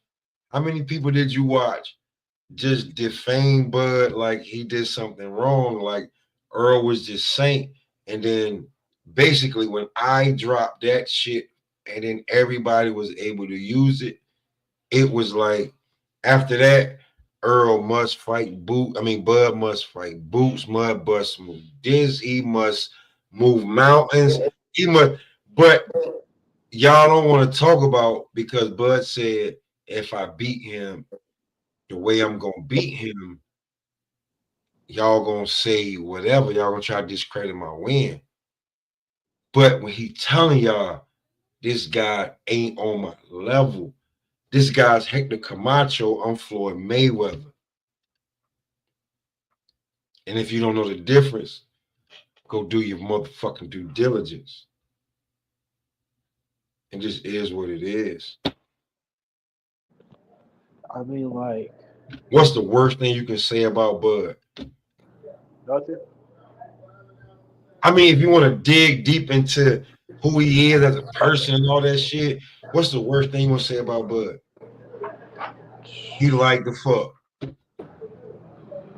You said what? He liked the fuck. That's the worst thing you can say about Bud. He like to procreate. He got a great DNA. He might as well. Let's get some football players, some volleyball, basketball. Let's get some goddamn athletes out of goddamn Terrence Bud Crawford DNA. But let's talk about some of these other fighters, what they do. Niggas is gang banging, going at it with rappers, shooting at niggas, flipping over cars, beating up niggas at clubs, doing this, smoking weed. Let's talk about it. But when you talk about niggas is dopamine, talking about it was in the state that they made, it was the cows was tainted and shit. But when it come down to it, the man who beat everybody ass legally. Hey man, they don't like to talk about it. All right, so enough of me showing that my B&B shit. Gooch. Say what you were gonna say, Jay, because this shit was really for Gooch right What now. up? You know he wanted. Yeah, What up? yeah. You seen my nigga. I want my goddamn B&B tag. Or you better say you gotta mail me a B&B tag that says B&B pop, nigga. I want it because don't be acting like it ain't what it is. Now, Jay, say what you was gonna say, man, because the young gun, because you be talking shit, Gooch. Yeah, all my goddamn You get the stances B&B and all tag that for shit. me. Be talking Hey, shit to you, Gooch. Yeah, because you 5 years and 1 day older than me. That's what we doing. no, Pop. You get the B&B tag for me. Appreciate that, Jay. You get the B&B tag for Talking me. shit to Gooch. Appreciate that, Jay. Word up. Gooch, I'm gonna have to take yours and give it a Pop. Gooch be trying to Yeah, be accountable like a motherfucker. yeah. I'm gonna have to take yours and give it a Pop. I ain't gonna lie. Shit. I'm just playing. But I ain't joking, but he seen the content, man. Before I changed the entire thumbnail of my shit, nigga, it was Bud holding all the belts with the lineal, nigga. Stop acting like that, Goose. You better stop. Cam, no. You better stop acting like that with me, Goose. I'm gonna tell you no more. Let me say this though. So, all right. So again, Any I'm gonna say it nigga not again. from Omaha that says Keyshawn, who everybody say he should be fighting Tank, I'm telling you, he Bernie the Boxer 2.0. That mean goddamn Bernie the Boxer should be fighting Tank Davis. But go ahead, Jay. Hey, I'm gonna say it like this. All right. Say it like this. Okay. Terry Gooch. Crawford. He the stop calling this man Floyd. They don't fight the same. They totally different. That Bud is Bud. All right. Floyd is Floyd. Okay. Bud is just something different in this generation. All right. No, when I say that, Jay, No, I'm I not talking mean, about you. I know what you meant. no, but I think when they try to say that, they mean that no drinking, no smoking, like, you know what I'm saying? Nothing to taint your body. Like an Andre Ward type. yeah, like, you know what I'm saying? Busting a nut, I don't care what you're talking about, but like, you're not sniffing no coke, you're not popping no pills, you're not getting lit, nothing like that, my nigga. Like, your body's your temple until you're done. Then you can do what you want. Yeah, I mean, I say this. Man, I ain't gonna lie, Pop. I just lost what the hell we was talking about after that whole shit, man. That shit, I was just like, damn. But, um, did you show him what Martin McCulley did about AJ? Because AJ said he was rooting for FA to beat him.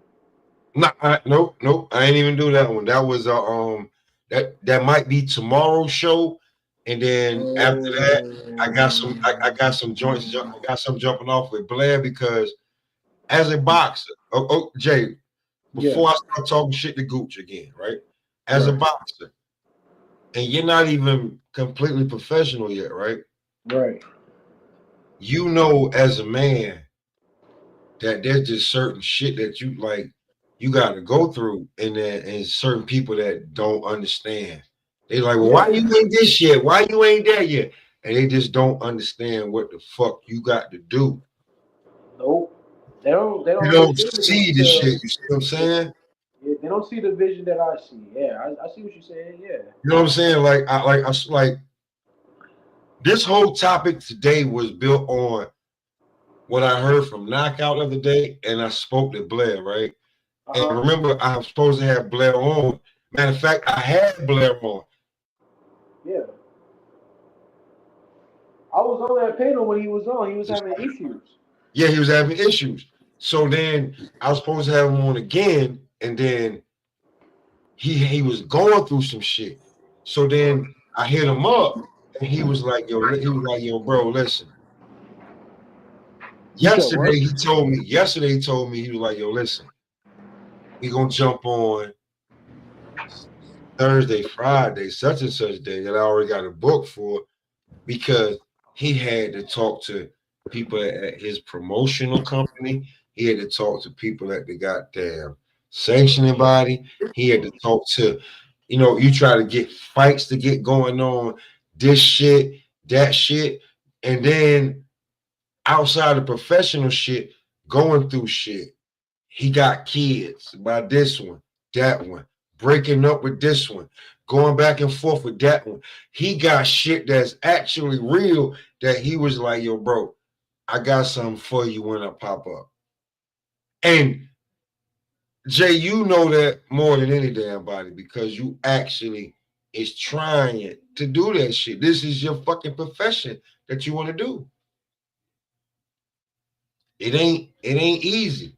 It's not easy, but here's the thing: guys like Blader Flair, like it's never easy. Like whenever someone's worth fighting for, it's never gonna be easy. That's not just in boxing; that's just in life. That's your life. Pop, this ain't easy. You consistent, bro. This ain't easy. I know it's not. I know it's not. Like I said, you had to deal with me coming on late. I'm probably not the only one. People might have been like, "Oh, no, fuck Pop," you know what I'm saying? Or others, a bunch of other stuff. All the connection not working.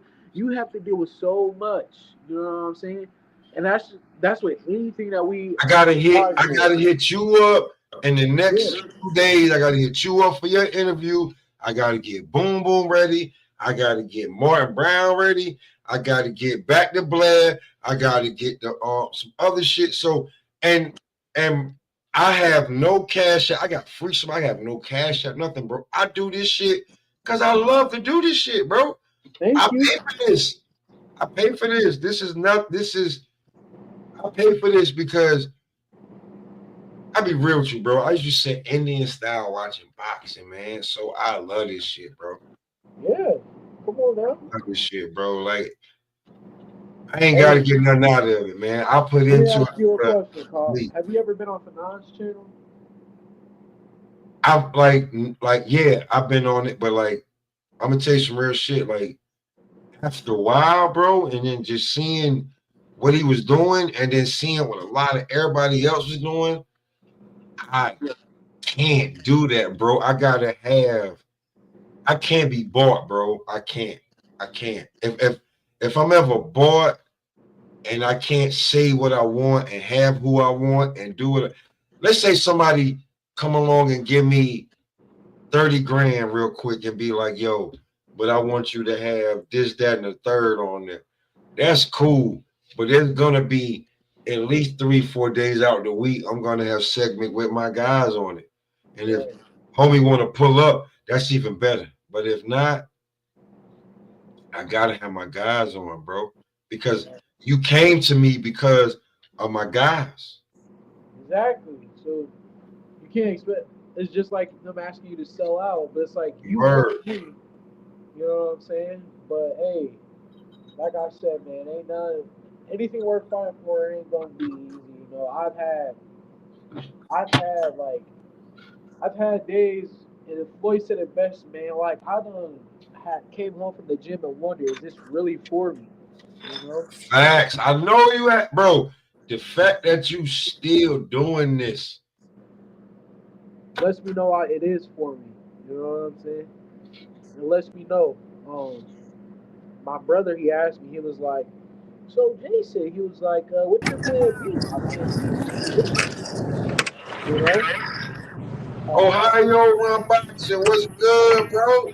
What's good, man? Just stopping in for a quick second, man. I ain't trying to hold y'all too long. You good? You good? What's up with you? Pretty good. Shoot, nothing. I ain't know what y'all was talking about. So I just tapped in. I seen Well, you know what? At first, we tapped in about YouTube boxing is it helping or hurting the sport. That was the original, and then from there, Ohio, you and Jay. I mean, I'm like y'all know more than ever. Like what boxers really got to go through. You know what I'm saying? And Yeah. like boxers are human. Boxers have kids. Boxers have baby mamas. Boxers make mistakes. Like you act like this motherfucker is a robot. He is not a robot that you do rock and sock and box with shit, bro. He's not. We're human outside of this. But I just try to keep it, you know, 100 right here because what time is it? Like Ohio probably on his way to work right. So Ohio, let like you know, tell it like let him know how you feel, bro. Oh, it's good, man. I think I definitely yeah. Boxers is definitely human, man. Yeah, they definitely go through a lot. But sometimes, and I was just talking about this the other day. I was talking about Devin. It's possibility that he's supposed to be fighting Broner, I guess. And That's right. Yeah. yeah, so my thing is but it's concerning because it's more like his confidence too. It's like you couldn't fight Blair, you gotta come back and fight Broner. He can't get a So tune up. He can't get a tune up. my thing is, I get it, man. It's just like, it's more like I think he's better than that. That's all I'm saying. I think he's better. But and here's the thing though, because you know I like Devin. But here's the thing though.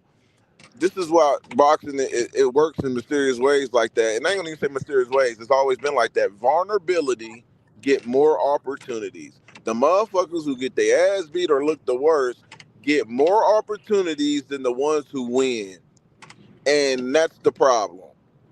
You know, the ones that win should be is supposed to get rewarded. This goes all the way back. I remember when Sean Porter beat Broner. Sean Yeah. Porter beat Adrian Broner. But guess who got a world title shot Dropped him. the next fight? Adrian Broner. Yeah. In his backyard. Sean Yup. Porter was struggling to get a fight. Yup. You ain't learn So about that one. it's Yeah, just that's but it also Ohio, don't you feel like a little bit sometimes it also depends on how you win too the fight? what you mean. Like if you do like say for instance if Bud wouldn't have did what he did and executed the way he executed, you know what I'm saying? EJ, you know, Earl Spence.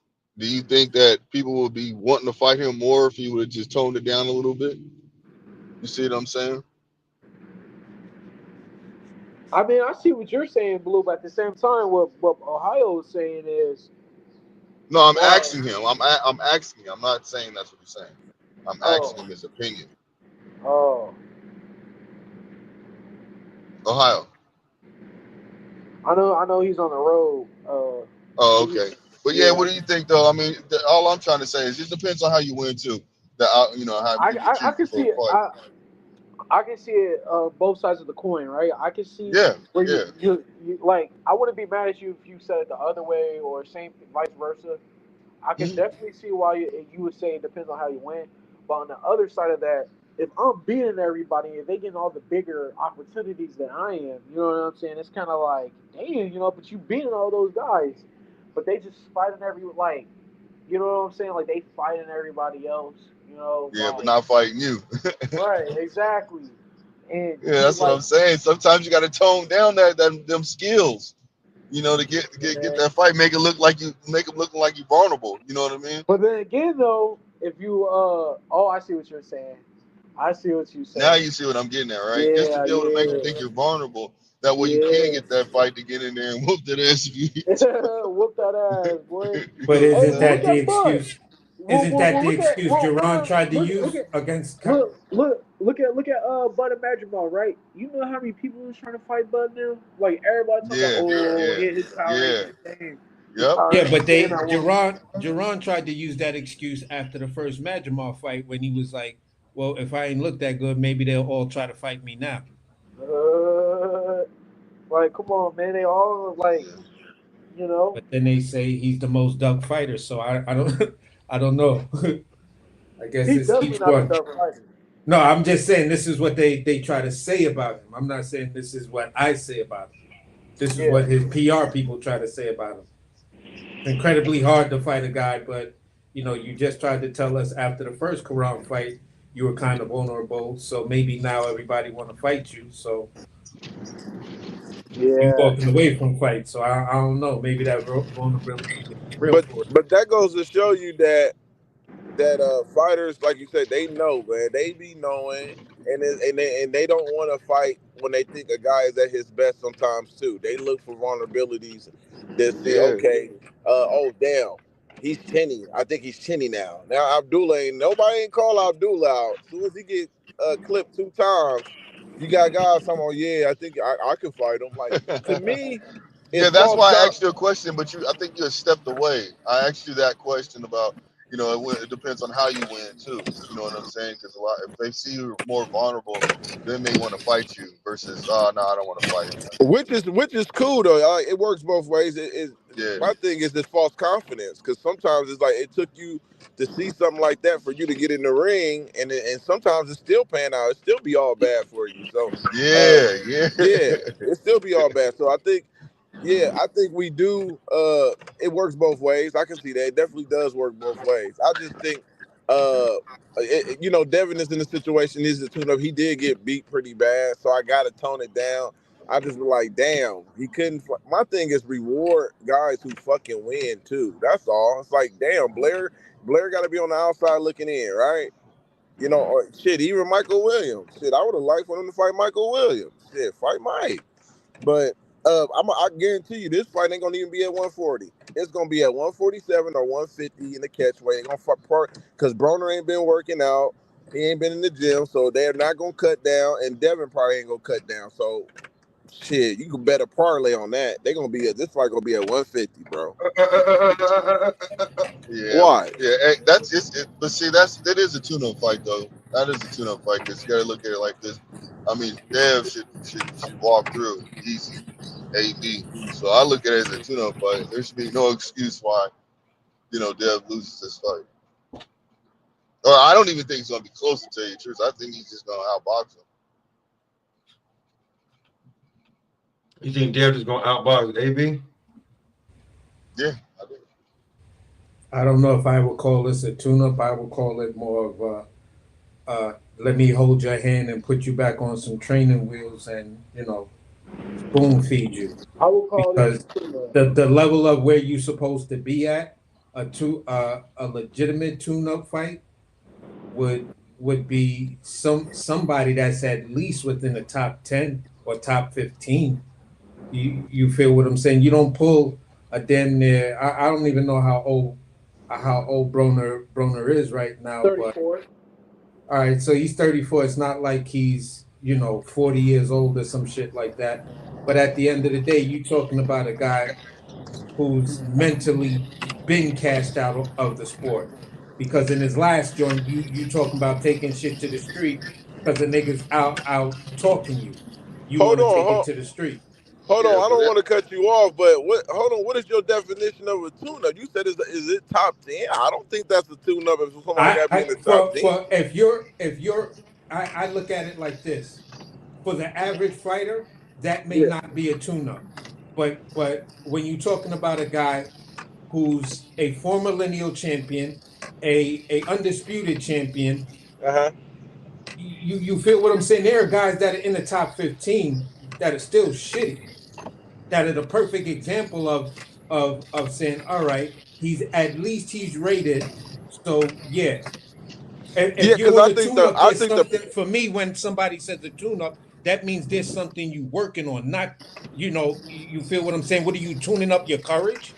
Is yeah, that I what the mean, fuck? I'm a Devin fan, and I'm going hard right now because I think that's a bitch move. It's like, bro, are you seriously gonna try to sell us on the fact that you need a mental tune up? Ryan fucked you up that bad that you need a mental tune up, my guy? Get yeah, the I fuck mean, out of here, bro. yeah, You on I that see. Anthony Joshua bullshit, man.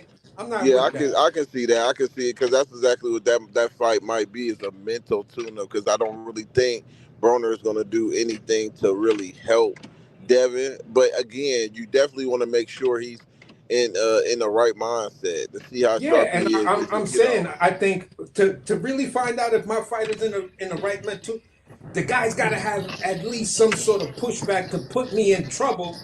So this way, I'm gonna see whether I mentally collapse or I'm still good to go. Mm.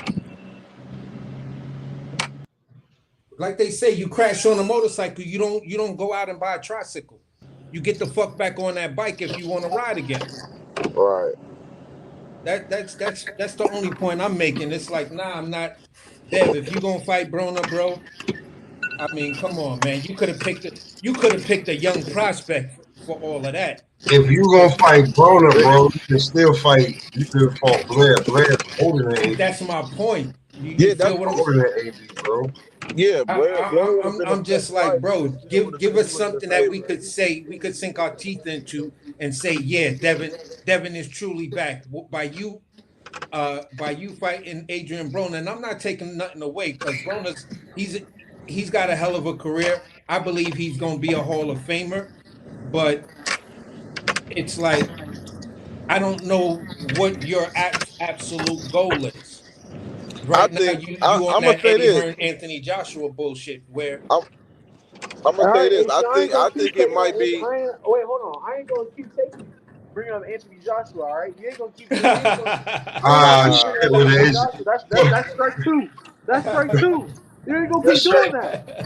I think the only reason why they probably bringing up Broner, and Devin probably wasn't even mentioning Broner. Black Prime is trying to push this with this Adrian Yeah, Broner. it's It's got on. to be them. It's got to be them because they Yeah, need no, help. it's because they're on BLK Prime. They Devin just kind of burnt his bridge on a lot of these platforms, and Yeah. you know what I'm So saying. He's gonna have to lower his stock, and he doesn't have to lower it if he goes to BLK Prime. He can get paid what he wants to a certain extent, and his opponent gets paid too. So mm. But what if it's we owe Adrian Broner a fight because you was supposed to fight on our platform. It was your opponents, not they AB. Not AB did anything. It Hold was on. his Oh, opponents. AC, hold on. Not that AB owes us a fight, but Don King Promotion owes us a fight.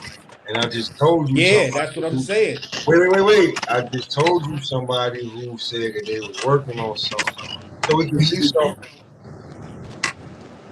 if they pull up in the next day or so.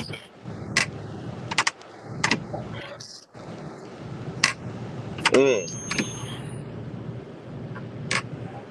I'm just saying that because, somebody told me, like it was just somebody I spoke to, No, I get that it. I maybe get you. AB don't owe Adrian Broner doesn't Don't owe owe nobody nothing. It's Don King. Don King may owe, and then however Don King is feeling about how whoever the fuck he gonna put up there, you going to deal with that. Well, if it's a business move like that, I'm only saying this. Devin Haney, right? Yeah. And I would even put a person like Shakur and Keyshawn, if they ever decided to go a different way, it would be, look, you guys are young enough and good enough that you could get with a company the same way I was telling Blair to go fuck with Pro Box. You guys are young enough that these companies can build their streaming platform around you if they're going to offer really, really good championship level fights. But if you're not going to do that, then I tend to wonder why would you even want to go in that direction? If that's the direction you want to go into, fine. Okay, after this AB fight, you feel what I'm saying? I am not happy about it as a fan of yours. You feel what I'm saying? But after the AB fight, you go ahead and you do something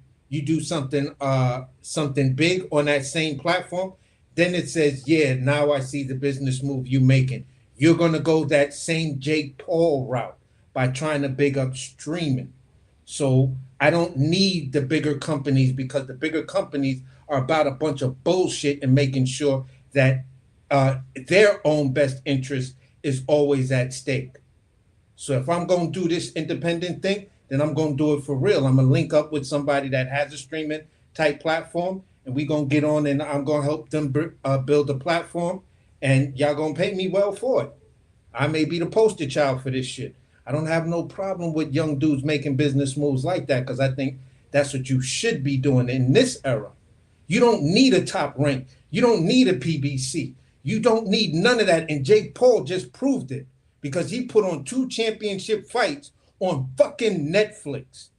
Fuck Mike Tyson and all the other shit. The biggest story is Jake Paul put 2 championship fights on Netflix, and it wasn't a pay-per-view.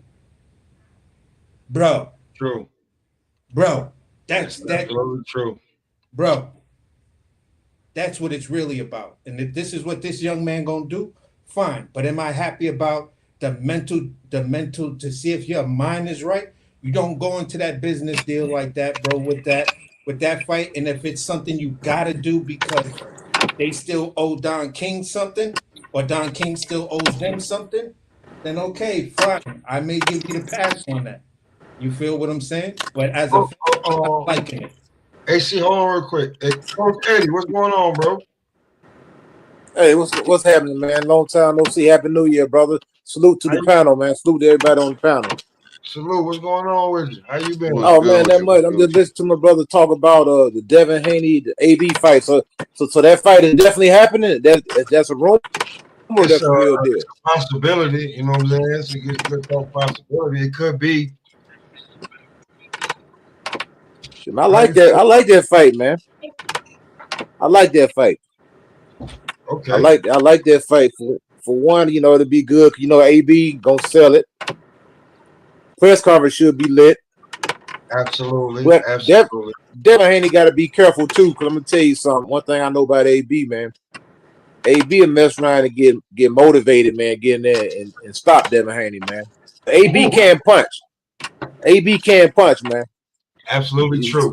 See what we want to say about AB, but when AB locked it, when he locked in and focused, see AB like one of them type of guys, man. You know what I'm saying? Like if he don't like you, he'll really try to get at you. You know what I'm saying? And I think he got some disdain for Devin Haney and Bill Haney too. You know what I'm saying? And that's a motivator to sell a fight and bring it Coach to Eddie. Everything that you were saying right now, Coach Eddie, this is how me and Ohio Run Boxes became tight. Because I said, this is Ohio had to be like 7 years ago, right? Yeah. I said AB would beat the shit out of Conor Ben, and Ohio was like, Conor Ben ain't even on Ohio, he ain't even on AB level. And when you look at it right now, Conor Ben has not reached AB level. And I still think that back then AB would have beat his ass. But this is the argument me and him had. Well, like if AB can lock in, man, that's my thing. If he could lock in, like he really need to win. He need this fight because he need the bread. You know what I'm saying? So he need that bread. You know what I'm saying? So if he can lock in, he can make it happen. I ain't gonna deny that. I'm not gonna deny that. But my whole contention with the fight was, you know, I wasn't looking at it from the promotional standpoint or anything. I'm looking at it for where you are, where you just was, and what this situation is right now. You feel what I'm saying? Yeah, that's my initial reaction, because it's like, look, that makes no real sense if it's a mental play. You feel what I'm saying? If it's a mental play, that makes no sense. If it's a skill play, and you trying to get a bag and it's a business move, whatever. All right, I could see that. Can y'all hear me? Am I on? Yeah. You crispy. I said I could see that, but it's just the other side of it. It's like, I mean, bro, your fans really want to see you come back and really fight somebody that's really going, you know, show up and really see if you Ryan Garcia damaged you or not. You feel what I'm saying? I wouldn't even give a fuck if the dude was on like a a little less than a Floyd Schofield. You feel what I'm saying? I'm just feeling like, you know, if that AB you talking about shows up, all right, cool. It's gonna be something it might be something special. You feel what I'm saying? We might see something different. You feel You what I'm know, saying? Fuck around, he could stop Devin Haney. But yeah. I think, bro. Not to cut you off. I think Broner could get. He has a puncher's chance. I don't think Devin can stop Broner. I think Broner can probably stop Devin, which would be crazy. But yeah. it's But like it's just if that Broner shows up, then yeah, okay, cool. And we'll know from part of the press conference and see what he say. And if it's a lot of y'all thought blah blah blah, I'm out to show y'all something different because I'm still pissed off at that Blair shit. If you coming back with that type of attitude and you showing us what it really is and you showing us a real discipline, then I might change my mind. Go the closer it get to fight week, and well, I'm be like, Broner yeah, I gonna like sell it. He that, always but gonna sell it, man. Come on, yeah. no, I'm not saying selling. I'm not saying selling the fact that Hey, John, you when I could get back sell on, it, I'll but be I right want back to with know y'all. you gonna be the All nigga right, that's cool. in the ring to fight. You Mm-hmm. could sell it, but I want to know if you gonna show up to fight. Right. I got you. You feel what I'm Yeah, hey, saying? you know what? Not just to piggyback off of that, like you said, man. This is basically AB's last hoorah right here. You know what I'm We've been saying? saying, Like I say, the man need the bread, man. And I think Devin Haney can outbox AB, but I think AB can outfight Devin. And I think if AB goes in there and make it a fight, man, you know what I'm saying? And one thing about it too, if AB touch Devin chin, Devin Haney might get spaghetti leg. We don't know. He may not recover. yeah. So we've seen it before. We've seen guys who get hurt and get knocked down multiple times. As soon as you touch them, they get spaghetti leg, like Anthony Joshua, prime example. So when you touch him, he get the noodle leg. Real though, like as much as niggas talk shit about what AB did, that the third, AB can fucking punch. And it, we had Blair Yeah, he can punch. and Blair said, I don't know what the fuck y'all talking about. AB can punch like a motherfucker. Those some of the hardest punches I ever took. Exactly. AB he always had crack, man. I mean, he broke Madonna's jaw, man. He broke his jaw. A lot of people don't know that. And I mean, Madonna said that's the hardest he ever been hit in his life.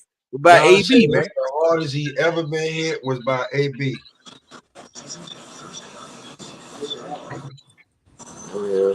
So you just jumping in there, you fuck around and catch a right, left hook, uppercut, 1-2, and fuck around, he catch your ass on the counter because AB looking the counter. It ain't just gonna be as sweet as you think it is. Real talk. So yeah, it's gonna be interesting though. I think that's the Black Prime is pushing for that. That fight is gonna happen then. So and what is it going? I don't think they have a date or anything. So You just said sometime Is it gonna be on the same? Is it gonna be on the same card with Wilder? Are they gonna be on the same card? All I heard was no. it's in March. That's all I heard is in March. That's all. I heard Wilder supposed to be on that going with BLK Prime too. So I'm just wondering, are they gonna be on the same card or are they gonna be two different cards? So hey, here go the crazy shit. Hey, Ohio, remember when AB said niggas gonna be fighting on Twitter in a little bit? Mm-hmm. Now that he looked crazy when he said that shit. Yeah. Because literally in a little bit, Twitter could damn near host a damn fight, much as motherfuckers be on it. Mm-hmm. And he's sure. You seen his last show with that was one with Blair was pretty good, but the one before that was a small venue Broner was in. A small ass looking venue. By the time he came out the locker, he was already in the fucking ring. I was like, I mean, it was a humbling to see that, man. It was like, damn, man, he go from fighting big arenas, then coming out of the locker room and he damn near in the ring. Like his music just came on. Like, damn. Hey, you guys remember a fighter by the name of Darnell Boone? Yeah. You talking about See, cousin? That's funny. yeah. We had Oh, him that's your on. cousin. Yeah. So Darnell Boone was one of them fighters, man. You know, if you was a up and coming, he was looking to upset you. You know, he's dropped Andre Ward. He dropped Sergey Kovalev. I seen that fight right here in Atlanta. He beat, in my opinion, he beat Sergey Kovalev. Right here. Right here. Shit, Ohio, you said that. I ain't think, I swear to God, I thought nobody would actually come and this shit it can be clipped and everything. You said I seen that fight. Told me he beat Sergey the first fight, and you like he beat him, man. Ohio, and you just came up here and said that, hey man, the first fight you saw, he beat him. I ain't gonna say. You know what? I'm gonna mute myself. I'm gonna let you. That's why they get. Yeah, That's why they rematch. He beat Sergey Kovalev, man, and then not only that, he dropped the Donna Stevens too. Yeah. You know what I'm saying? I just lost 3 niggas. Some guys you get motivated for. I lost 3 niggas in the chat because you said that.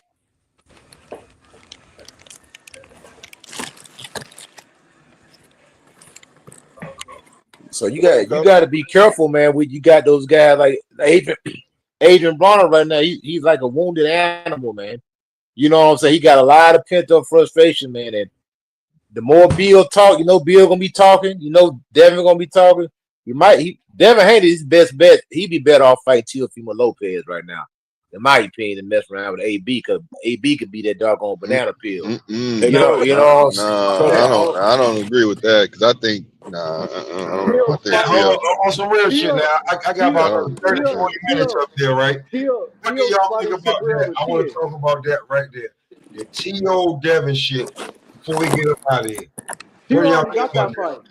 He already got the Cibro Matias fight.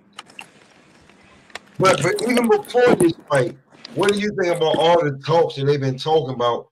Because this shit been that T.O. didn't want to fight, Devin didn't want to fight, who, what, when, why, and where. I think at different points, neither one of them, I feel like at different points, one of them didn't want to fight. Like, it's weird, bro. Like, because they both are some wishy-washy mother, I ain't gonna cuss, but they both some wishy-washy dudes. Talk your shit, Jay. Don't. You ain't gotta be humble on that. Talk your shit. Like when Teofimo was quote unquote, not air quote, because to me he really was not undisputed. But when he was the man at 135, right, I really felt like they wanted to get that fight in with him. You know what I'm saying? I really felt like, and I didn't really think Teo wanted that. I don't really think Teo wanted that big fight. You know what I'm saying? And Teo kept at that time. Remember, that's when we started seeing a change in Teo. You know what I'm saying? Teo started talking. Teo started saying, "Oh, we sent the offer out to Bill." You know what I'm saying? Ask Bob. You remember Bob was like, "We didn't send no offer." You remember that? He, at that time, Teofimo was like, "We set up a meeting and Devin and Bill they didn't show up to it." Bob Arum, his promoter, even was like, "We didn't send no offer out yet, right?" And then now you got this shit coming out like that's been going over the last couple of days or so. I really feel like Teofimo's team sent him an offer, but I just don't think Devin Haney and his team, which rightfully so, want the fight right now. That's too dangerous of a fight, bro. Like that's way too dangerous. Like if you ask me personally, like best at their best, I think Devin can beat Teo, but right now it's not a good time for him to be trying to fight Teo, especially with him fighting. Let's think about Devin's resume, right? He done fought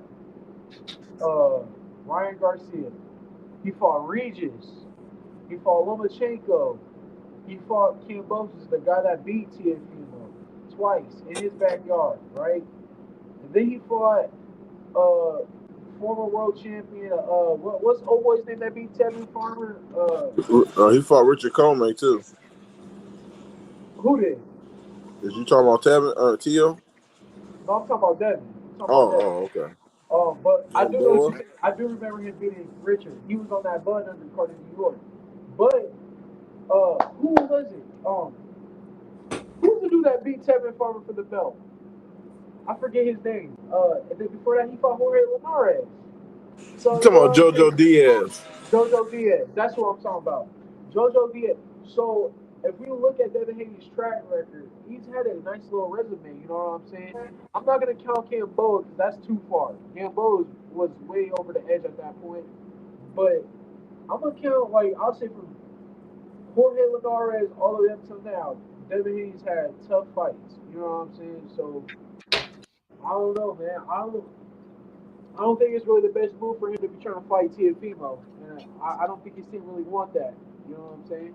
I don't think they want that. Plus, Tiafimo got to worry about Cibriel Matias. He got to worry about that. That's what he got to worry about. Well, yeah, that fight comes up after, like, these niggas can't make a damn decision on who gonna be what, when, why, and where if they fight. Like, somebody gotta just make the fight happen. Like, that's They both some wishy Look, if Tio is to get this fight with Devin, he's gonna be. If he was to get this fight with Devin, I look at it from this point of view that Tio's gonna be hungry, so he's gonna have something to prove. wow. But here's where the ego shit come in between Tio and Devin, right? If they can't talk these niggas into a 50-50, neither one of these niggas is gonna take me and B side. That's just a fact. Right. Yeah. Yo, I don't understand. I mean, the bread. I don't understand these cats. To me, my opinion, man, both of these guys trying to finesse the game, man. You know what I'm saying? It's like these dudes trying to ride accomplishments that, especially T.O. This dude riding off something that he did 3 years ago, man. Man, that dude worse than Tyson Fury. Okay, you beat Lomachenko, what, 3 years ago? I mean, and Cambosa, them your two biggest wins. That's it. Matter of fact, he lost to Cambosa. He lost to Cambosa. The Josh Taylor fight. Josh Taylor was washed, man. I mean, come on, yeah, Josh Taylor, but Josh Taylor was washed, bro. Josh Taylor like he got lineal off of Josh Taylor though, Coach. He looked good in that fight, man. But he got lineal off of that. I understand that, but to me, the accolades that's cool. But it's like, when did you beat the guy? You know, I mean, the guy, to me, in my opinion, clearly was past it. You ain't heard from Josh Taylor since then. You know what I'm saying? I don't think he ain't fought no more since that, has he? Yeah, he lost, right? That's what I'm saying. So the dude was faded, man. You know what I'm saying? He fought Jack Catterall twice. That was one. And two, to me, he should have went up to 147 and fought Bud when it was hot. And he didn't. And now I don't know what the fuck he's gonna do. But I ain't saying that. I'm not saying you're wrong. But T.O. beating him, he got lineal at 140. That's why T.O. on some bullshit paperwork, he's kind of the guy to beat at 140. He's a paper champion, and that's my thing. And this the only knock I got. This is the only knock I got on these sanctioning bodies, man. But T.O. also he's a paper champion, man. Yeah. I'm gonna tell you. T.O. raised, but T.O. Hold on. Yo, Coach Eddie sound like leaf flowers for the Steelers. Them niggas paper champions, man. Yeah, man. I'm telling you. I'm gonna tell you why, man. And this is what I don't like about the sanctioning bodies. These dudes can come from another weight class and they can jump the line. T.O. just basically jumped the line. So now all of a sudden he's the lineal champion at 140, but he's not the best fighter at 140.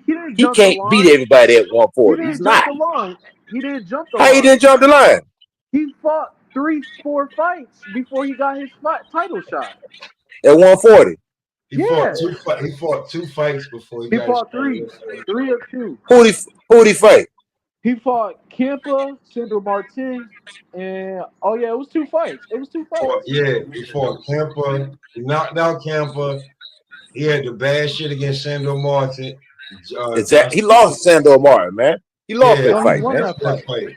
I was there. I mean, he won, but come on, everybody seen what happened, man. No. So I'm gonna let you know how I was there for that fight. Did I? No. Was I there? Did I show that? Do I still got it? I was there for the fight. I was there for that fight, bro. Because Jared Anderson stole the show that night. You fought Jerry Forrest, yeah. Yeah, Jared stole it. He stole the show that night. So when it comes to that, Yeah, because I was like, oh shit, man, they about to take the goddamn like Tio gonna lose this shit. And when I got outside, because it was at the Garden, when I actually got outside, they was like, yo, them niggas just robbed the other nigga and let Tio win that fight. And I was like, oh shit. And then when you go back and look at it, you know, the whole do I still got it, this, that, and the third. And then Josh Taylor taking that fight, and I'm just like, this could be, I don't know how this fight gonna go. And then Tio went out there and dominated Josh Taylor, and he won lineal. That's the thing about Tio though. Tio rises his level the harder the competition. That was a Yeah, good. I thought that's that what I was was a gonna good say. win, man. Because if he fights Devin, he's gonna rise to the occasion. You know what I'm saying? What you about to say, Ohio? No, I said that was a good win, beating Josh Taylor, man, and it's how he did it too. I think it was a good win. I don't think Tio is a paper champion. I think Tio has accomplished a lot. He's got a good resume, in my opinion, and I also think uh, he's just up and down. That's the only thing about him. You can't bet your house on him. That's the only thing. He's inconsistent. Uh, Look, I, if you bet your house, you better hope you get lucky. You better hope that yeah, luck on your side. that's my only thing with him is just he's inconsistent. But I think I followed him all the way back to the amateurs. I've seen him in the amateurs. Uh, I thought he was going to lose to Malik Montgomery, who's undefeated right now. I think Malik fight at 130. Yeah, Uh, Macon. He one of my Macon homeboy, Macon, Georgia. I know them boys since yeah, they was young, man. man, I love the Montgomerys, all of them. But Tio, man, boxed his head off in the tournament, man. And I think it was the qualifiers, and What I was shocked. what about Jermaine Ortiz? What about that fight? A lot of I people think thought see no Ortiz won that fight.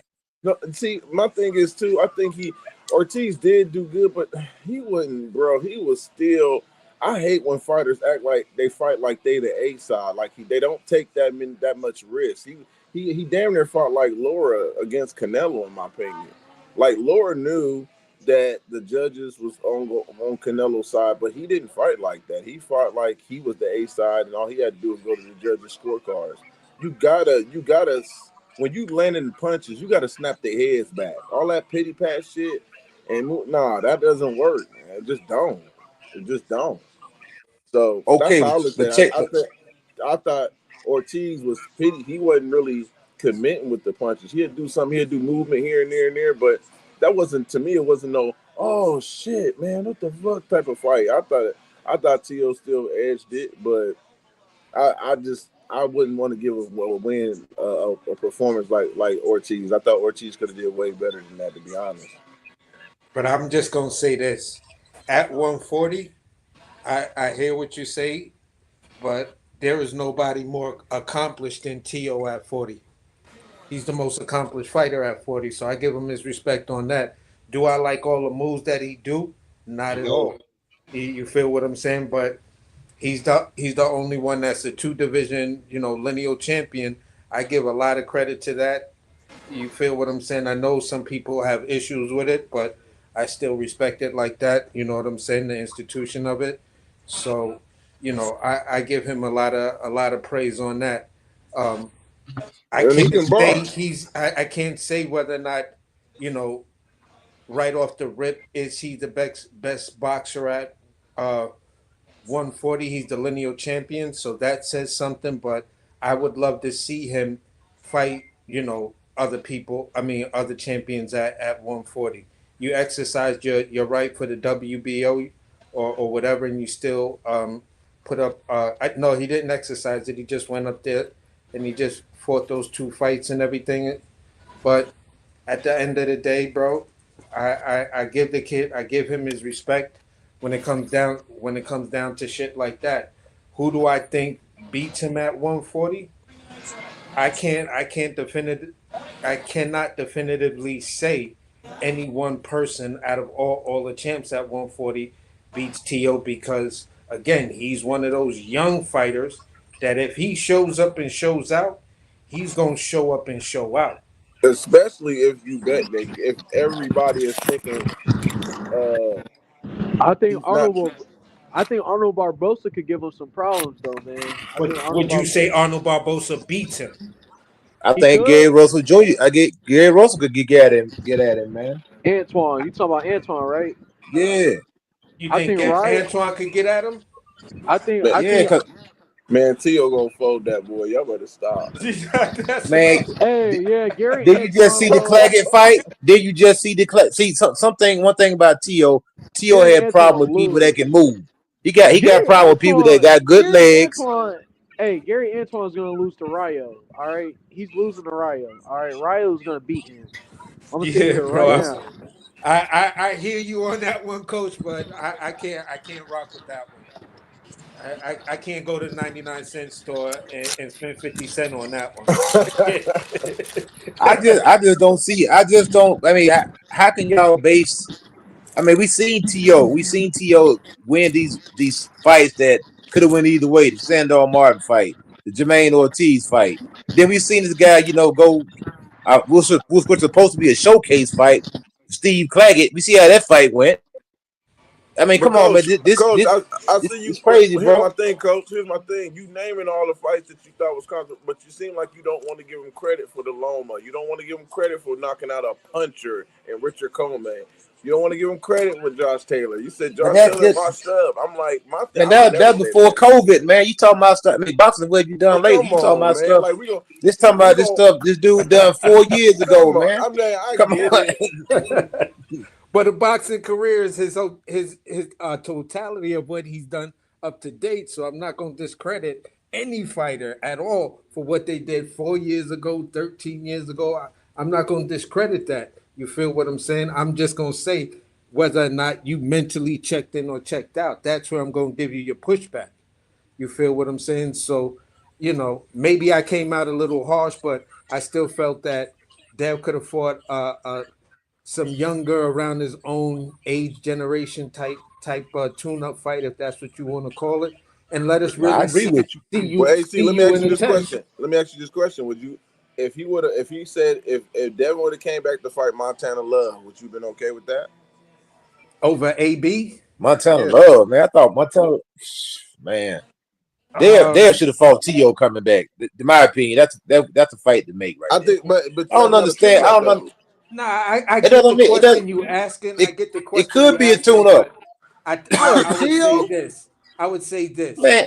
If you that Regardless of guy, that look, time, hold think on. about. Hold on, Let me just say this real think quick. about Floyd. Go ahead. No, I was just gonna say real fast, thinking about the potential of the fight right now, and I calmed down. I got out of my feelings initially for it, but I would rather him fight a little bit more stiffer competition to where the general public is just not gonna write that victory up. Oh, he just coming off a loss with Blair Cobb. Oh, this is why they're fighting him. Blah blah blah blah blah. You feel what I'm saying? Let me put those feelings aside and just answer the question. Montana Love versus AB. I'm going with AB all day.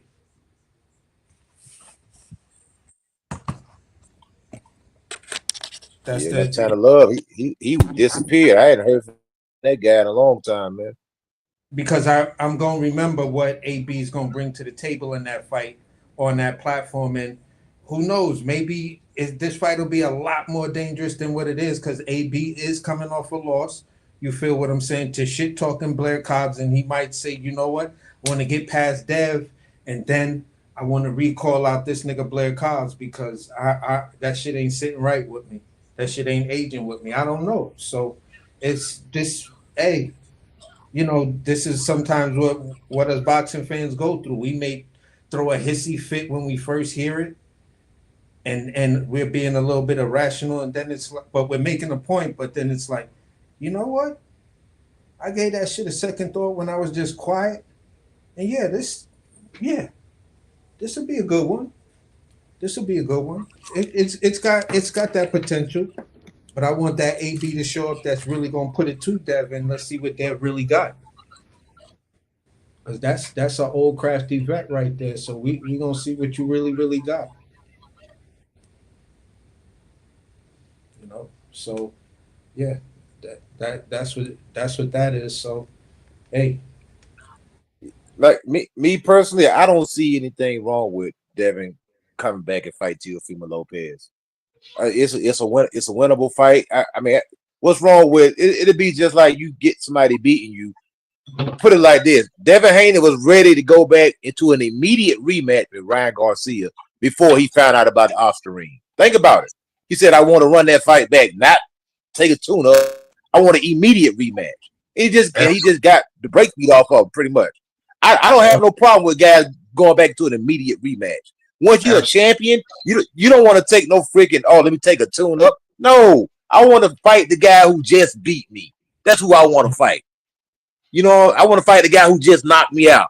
If I got a rematch call, run that back with him immediately. You know, it is what it is at the end of the day, because you can go in there, you can fight a tune-up and lose to that guy. I don't want to lose no tune-up. I want to lose to the best. Let me fight the guy that just beat me. Yeah. And shit, the rematch between Dev versus Ryan on BLK Prime. Man, listen. Independently, if they can do what they're supposed to do, they can get some bread. Oh, they can get a lot of bread. They can But if they lollygag and bullshit and think that they should supposed to be getting all this other shit, it could bomb. But we closed at 4 hours. Yo, Coach Eddie, man. Hey, I be out here, man. I'm gonna start sending a link, man. You already know, man. You're more than welcome to pull up, man. Yeah, definitely, Coach. Definitely. Oh yeah, I just tuned in, man. The show, man. I appreciate the show. It's a good show, man. Before we get up out of here, man, I want to let everybody land their plane, man. You got all kind of time, man. Just land. Everybody want to go first, land plane before we get up out of here. I'm gonna say this, Coach. Sometimes it's not good to take a beating the way Devin did. He got dropped like 2 or 3 times, and then go into a fight like a Tio, because if Tio beat him, they're gonna bring up the last performance. He was already done.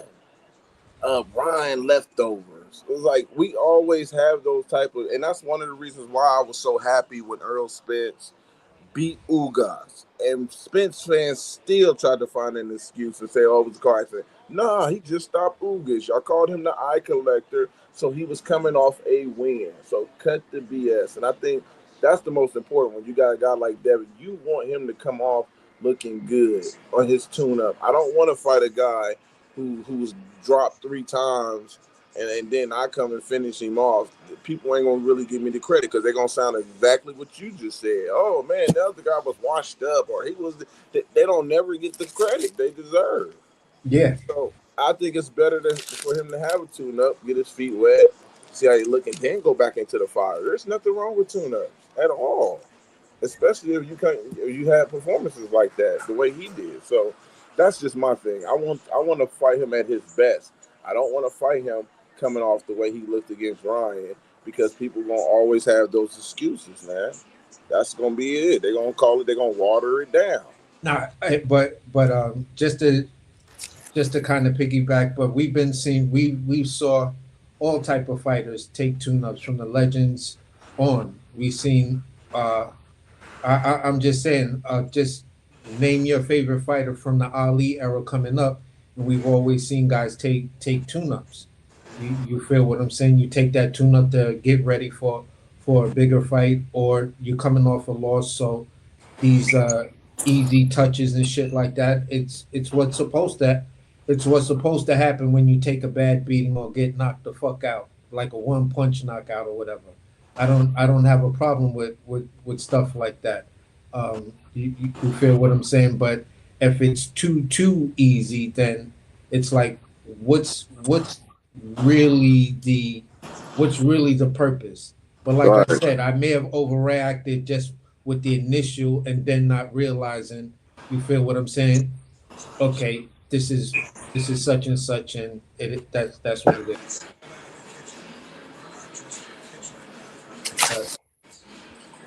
Understood. Yeah, no, I feel you. I feel you, man. You know, like I said, that is a good point. We also seen guys on the flip side go right back into an immediate rematch. So we seen both things. You know what I'm saying? I mean, we seen guys get beat bad, man, and go back into an immediate rematch, especially if it was a good fight. I mean, so like I said, if it wouldn't have been for the Osterring, Devin Haney was ready to do an immediate rematch with somebody who just beat the brakes off of him. At that particular time, he just thought that he just got the brakes beat off of him. But you know, it came up that the Osterring was in. I mean, Devin Haney was ready to run that joint back. That's true. That's true. That is absolutely true. And that right there, you know, I mean, when you get beat like that, man, you know, I believe Devin would have fought that dude like in a week. I mean, that's how bad you want to get it back.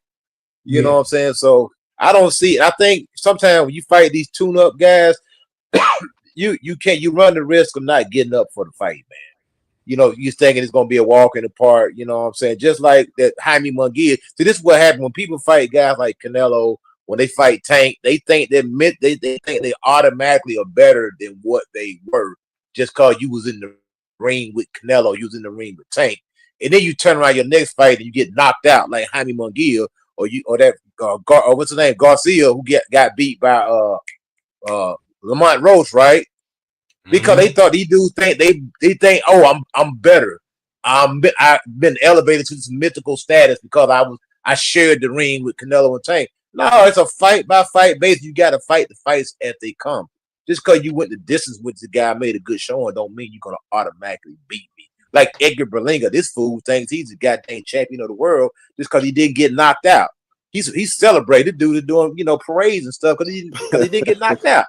No, that's true. I mean, you know what I'm saying? So it's crazy, man. So me Mm-hmm. personally, like I say, I like that. I think they'll beat T.O. if they was to fight, but we'll never know because now everybody going a different direction. Hopefully they'll meet up at 47, man. But I like the way T.O. looking at 47. He looked big as hell. Like this nigga look like whoa. You feel what I'm saying? I'm And up out of here, guys, man. It was yeah, good for sure. And he was talking working to out. And he was working out Salute, with brother. Canelo, he was putting in some sparring with Canelo and stuff like that, and doing some drills with Canelo. So, I think people might see a different Teofimo Lopez. I don't know if he stays at 40 or if he really goes up to 47. But I think if he goes up to 47, he's gonna be a dude that could, shake up the apple cart really, really bad. You feel what I'm saying? Um, so just with that being said, I'm hoping that Dev get up to 147 too. You feel what I'm saying? I'm really not looking for a fight with you at 140 pounds. You feel what I'm saying? So go up to 147. You can remake your career. Um, you could get up there, be able to sit on your punches a little bit more. Now that you got some weight behind you, and you got excellent. You'll have one of the best jabs up there. You feel what I'm saying? And you might have some pop in your punch, coming up behind that jab. So between those two guys, I'd rather see them both at 47, so we could really see what you're really really made of, and not a division where you have all the advantages where you're one of the biggest guys. I want to see how you can really fight. You feel what I'm saying? So with that being said, YouTube is a double-edged sword. When it comes down to boxing, you got to take the good with the bad. You know what I'm saying? Some people going, just take advantage of the situation and just look to make money with it, steer you wrong. But be smart, check in the channels that are really talking the truth and talking history and shit like that, and you'll be all right. And that's where I'm gonna land my plane, man. Good show, Pop. You know what it is, AC, man. And we're gonna talk about because it's the new year and we're gonna set something up. Yeah, for sure. Uh Coach Eddie, Blue Hustle, y'all wanna land y'all plane before we get up out of here, man? Oh yeah, man. I'm gonna be short, and brief, man. Like I say, man. Hopefully this year we can get out of the tabloid section, man, and get back to boxing, man. You know what I'm saying? Get ready. I hope these guys really don't miss the opportunities. 'Cause I think what's happening is, in my opinion, these guys, boxing is a niche sport, and these guys are kind of overestimating and overstating their value. And you can't sit there. You can do what you want to do because most of these guys are millionaires. First of all, so let's go ahead and set the record straight. These guys are multi-millionaires, but they're sitting there and they're think that people are sitting there waiting, like Christmas time for you to fight once a year. And what's happening, what Turkey Al Sheikh is doing is that we're finding out that we're getting good fights on a regular basis. And once you start getting something good on a regular basis, it kind of makes you look across the street. You look at all these guys who claim to be stars, who claim to be the face of this, the face of that. You got so many people making all these claims, but yet these dudes ain't fighting. They do more fighting on Twitter than they do in the ring. So it's like, man, for that, man, I just want to see some matches, man. You know what I'm saying? At the end of the day, I think people are starting to get hip to the game. People trying to finesse the game, people trying to finesse the people. You got these different channels who run and cover for these fighters and stuff like that. Got channels on the payroll and all that stuff, and people just like, man, get on with it. Either you're gonna fight or you're not. Nobody is bigger than boxing, man. I think these fighters got to realize that you're not bigger than boxing, and out of sight, out of mind. You got to stay in the public's eye. Otherwise, we got a lot of young guys up and coming who will simply just take your spot, just do the activity. You know what I'm saying? And then you sit there and you wait all year, and then you get a fight that's not really pay-per-view worthy. Or like, man, wait a minute, I waited all year for this. You know what I'm saying? If you're gonna wait all year, give me something good. You know what I'm saying? Give me a mega fight. Don't give me, not saying that Tank and Lamont is a bad fight, but it ain't the best fight. You know what I'm saying? So it is what it is. I'm gonna land my plane right there. Man, basically, just all I have to say, pretty much, is real quick and simple. It's just, I wish that being like you have content creators, you have people, fans, and we just all start. I guess sometimes we put more effort into what the fighters and than what the fighters are put into themselves sometimes, or we feel like we're fighting for the fighter. Maybe it should be to where we just see what's real. Like, be a fan, but you can have a favorite fighter, but just don't overdo it. You know what I mean? That's all I say. That right there will help out boxing a lot, and just just see the best fight the best. You know what I mean? I think a lot of times, True I think that. I think a lot of these people, the fans and content creators, promoters. I think if those kind of things was changed, or even just a little bit changed, I think the boxing game would be a lot different, and people it'd be more upstanding. You see what I'm saying? But right now, it's the wild wild west, and in order to change it, we all have to change it together, and that's kind of hard to do when not everybody's on the same page. So just one step at a time. That's all it really takes. You know what I'm saying? To try to make a difference, but we all got to believe in it. So other than that, let's just try to let's make boxing in America great again. Let's work on that. How about that? That's a damn fact right there, Blue. Make boxing in America great again. That's what it is. Because when you think about it, the American boxers have always been, looked on upon as being the great. That's how you were being in these other countries. They look at us like that's where you want to go to prove your worth, to see who you are, if you're really good or not. So let's make boxing great again in America. That's all we got to do, man. Try to do the best we can. Shit, man. And on that note, man, we're going to get up out of here. I appreciate everybody pulling up, man. And we do this for the real. Coach Eddie, hey, man. Hope subscribe and get the, hit, the notice bell and everything. And we, this is pretty much, at least 5 out of 7 day week. And on Sunday, we get it popping. Murderers Road on Sundays or all Sunday, like whatever you want, and you want to bring it up, like it's free smoke, and it is what it is. That's why it's called Murderers Road. Everybody know how to hold their own, and if you can't, get off the goddamn panel.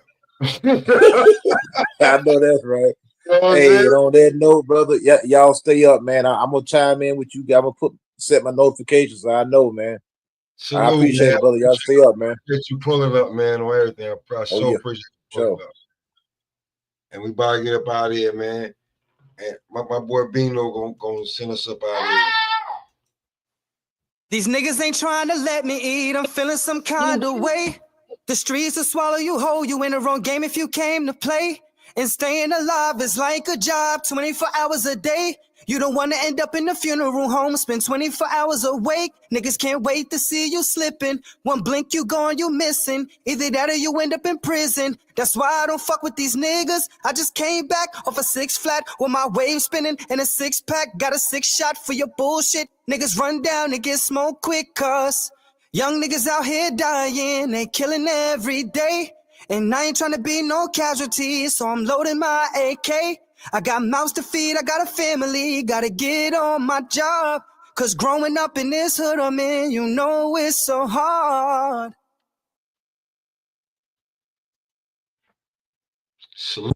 At Kohl's Ultimate Clearance Event, experience the thrill of the hunt. Save up to 70%.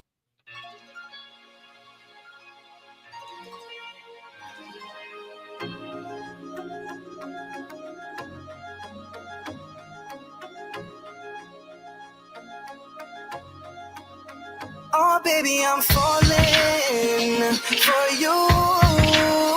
Oh, baby, I'm falling for you.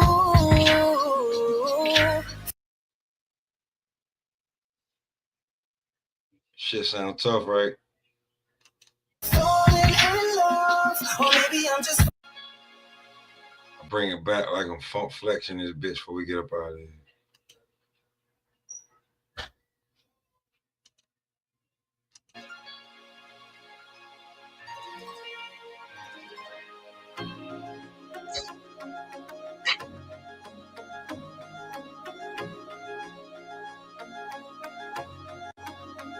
Oh, baby, I'm falling. Free Beano. For you. Oh, baby, I'm falling for you. Falling in love. Or maybe I'm just falling in love. Cause you're physical, and I can't get rid of you. But even if I tried, I would probably die. Baby, I'm falling. Falling.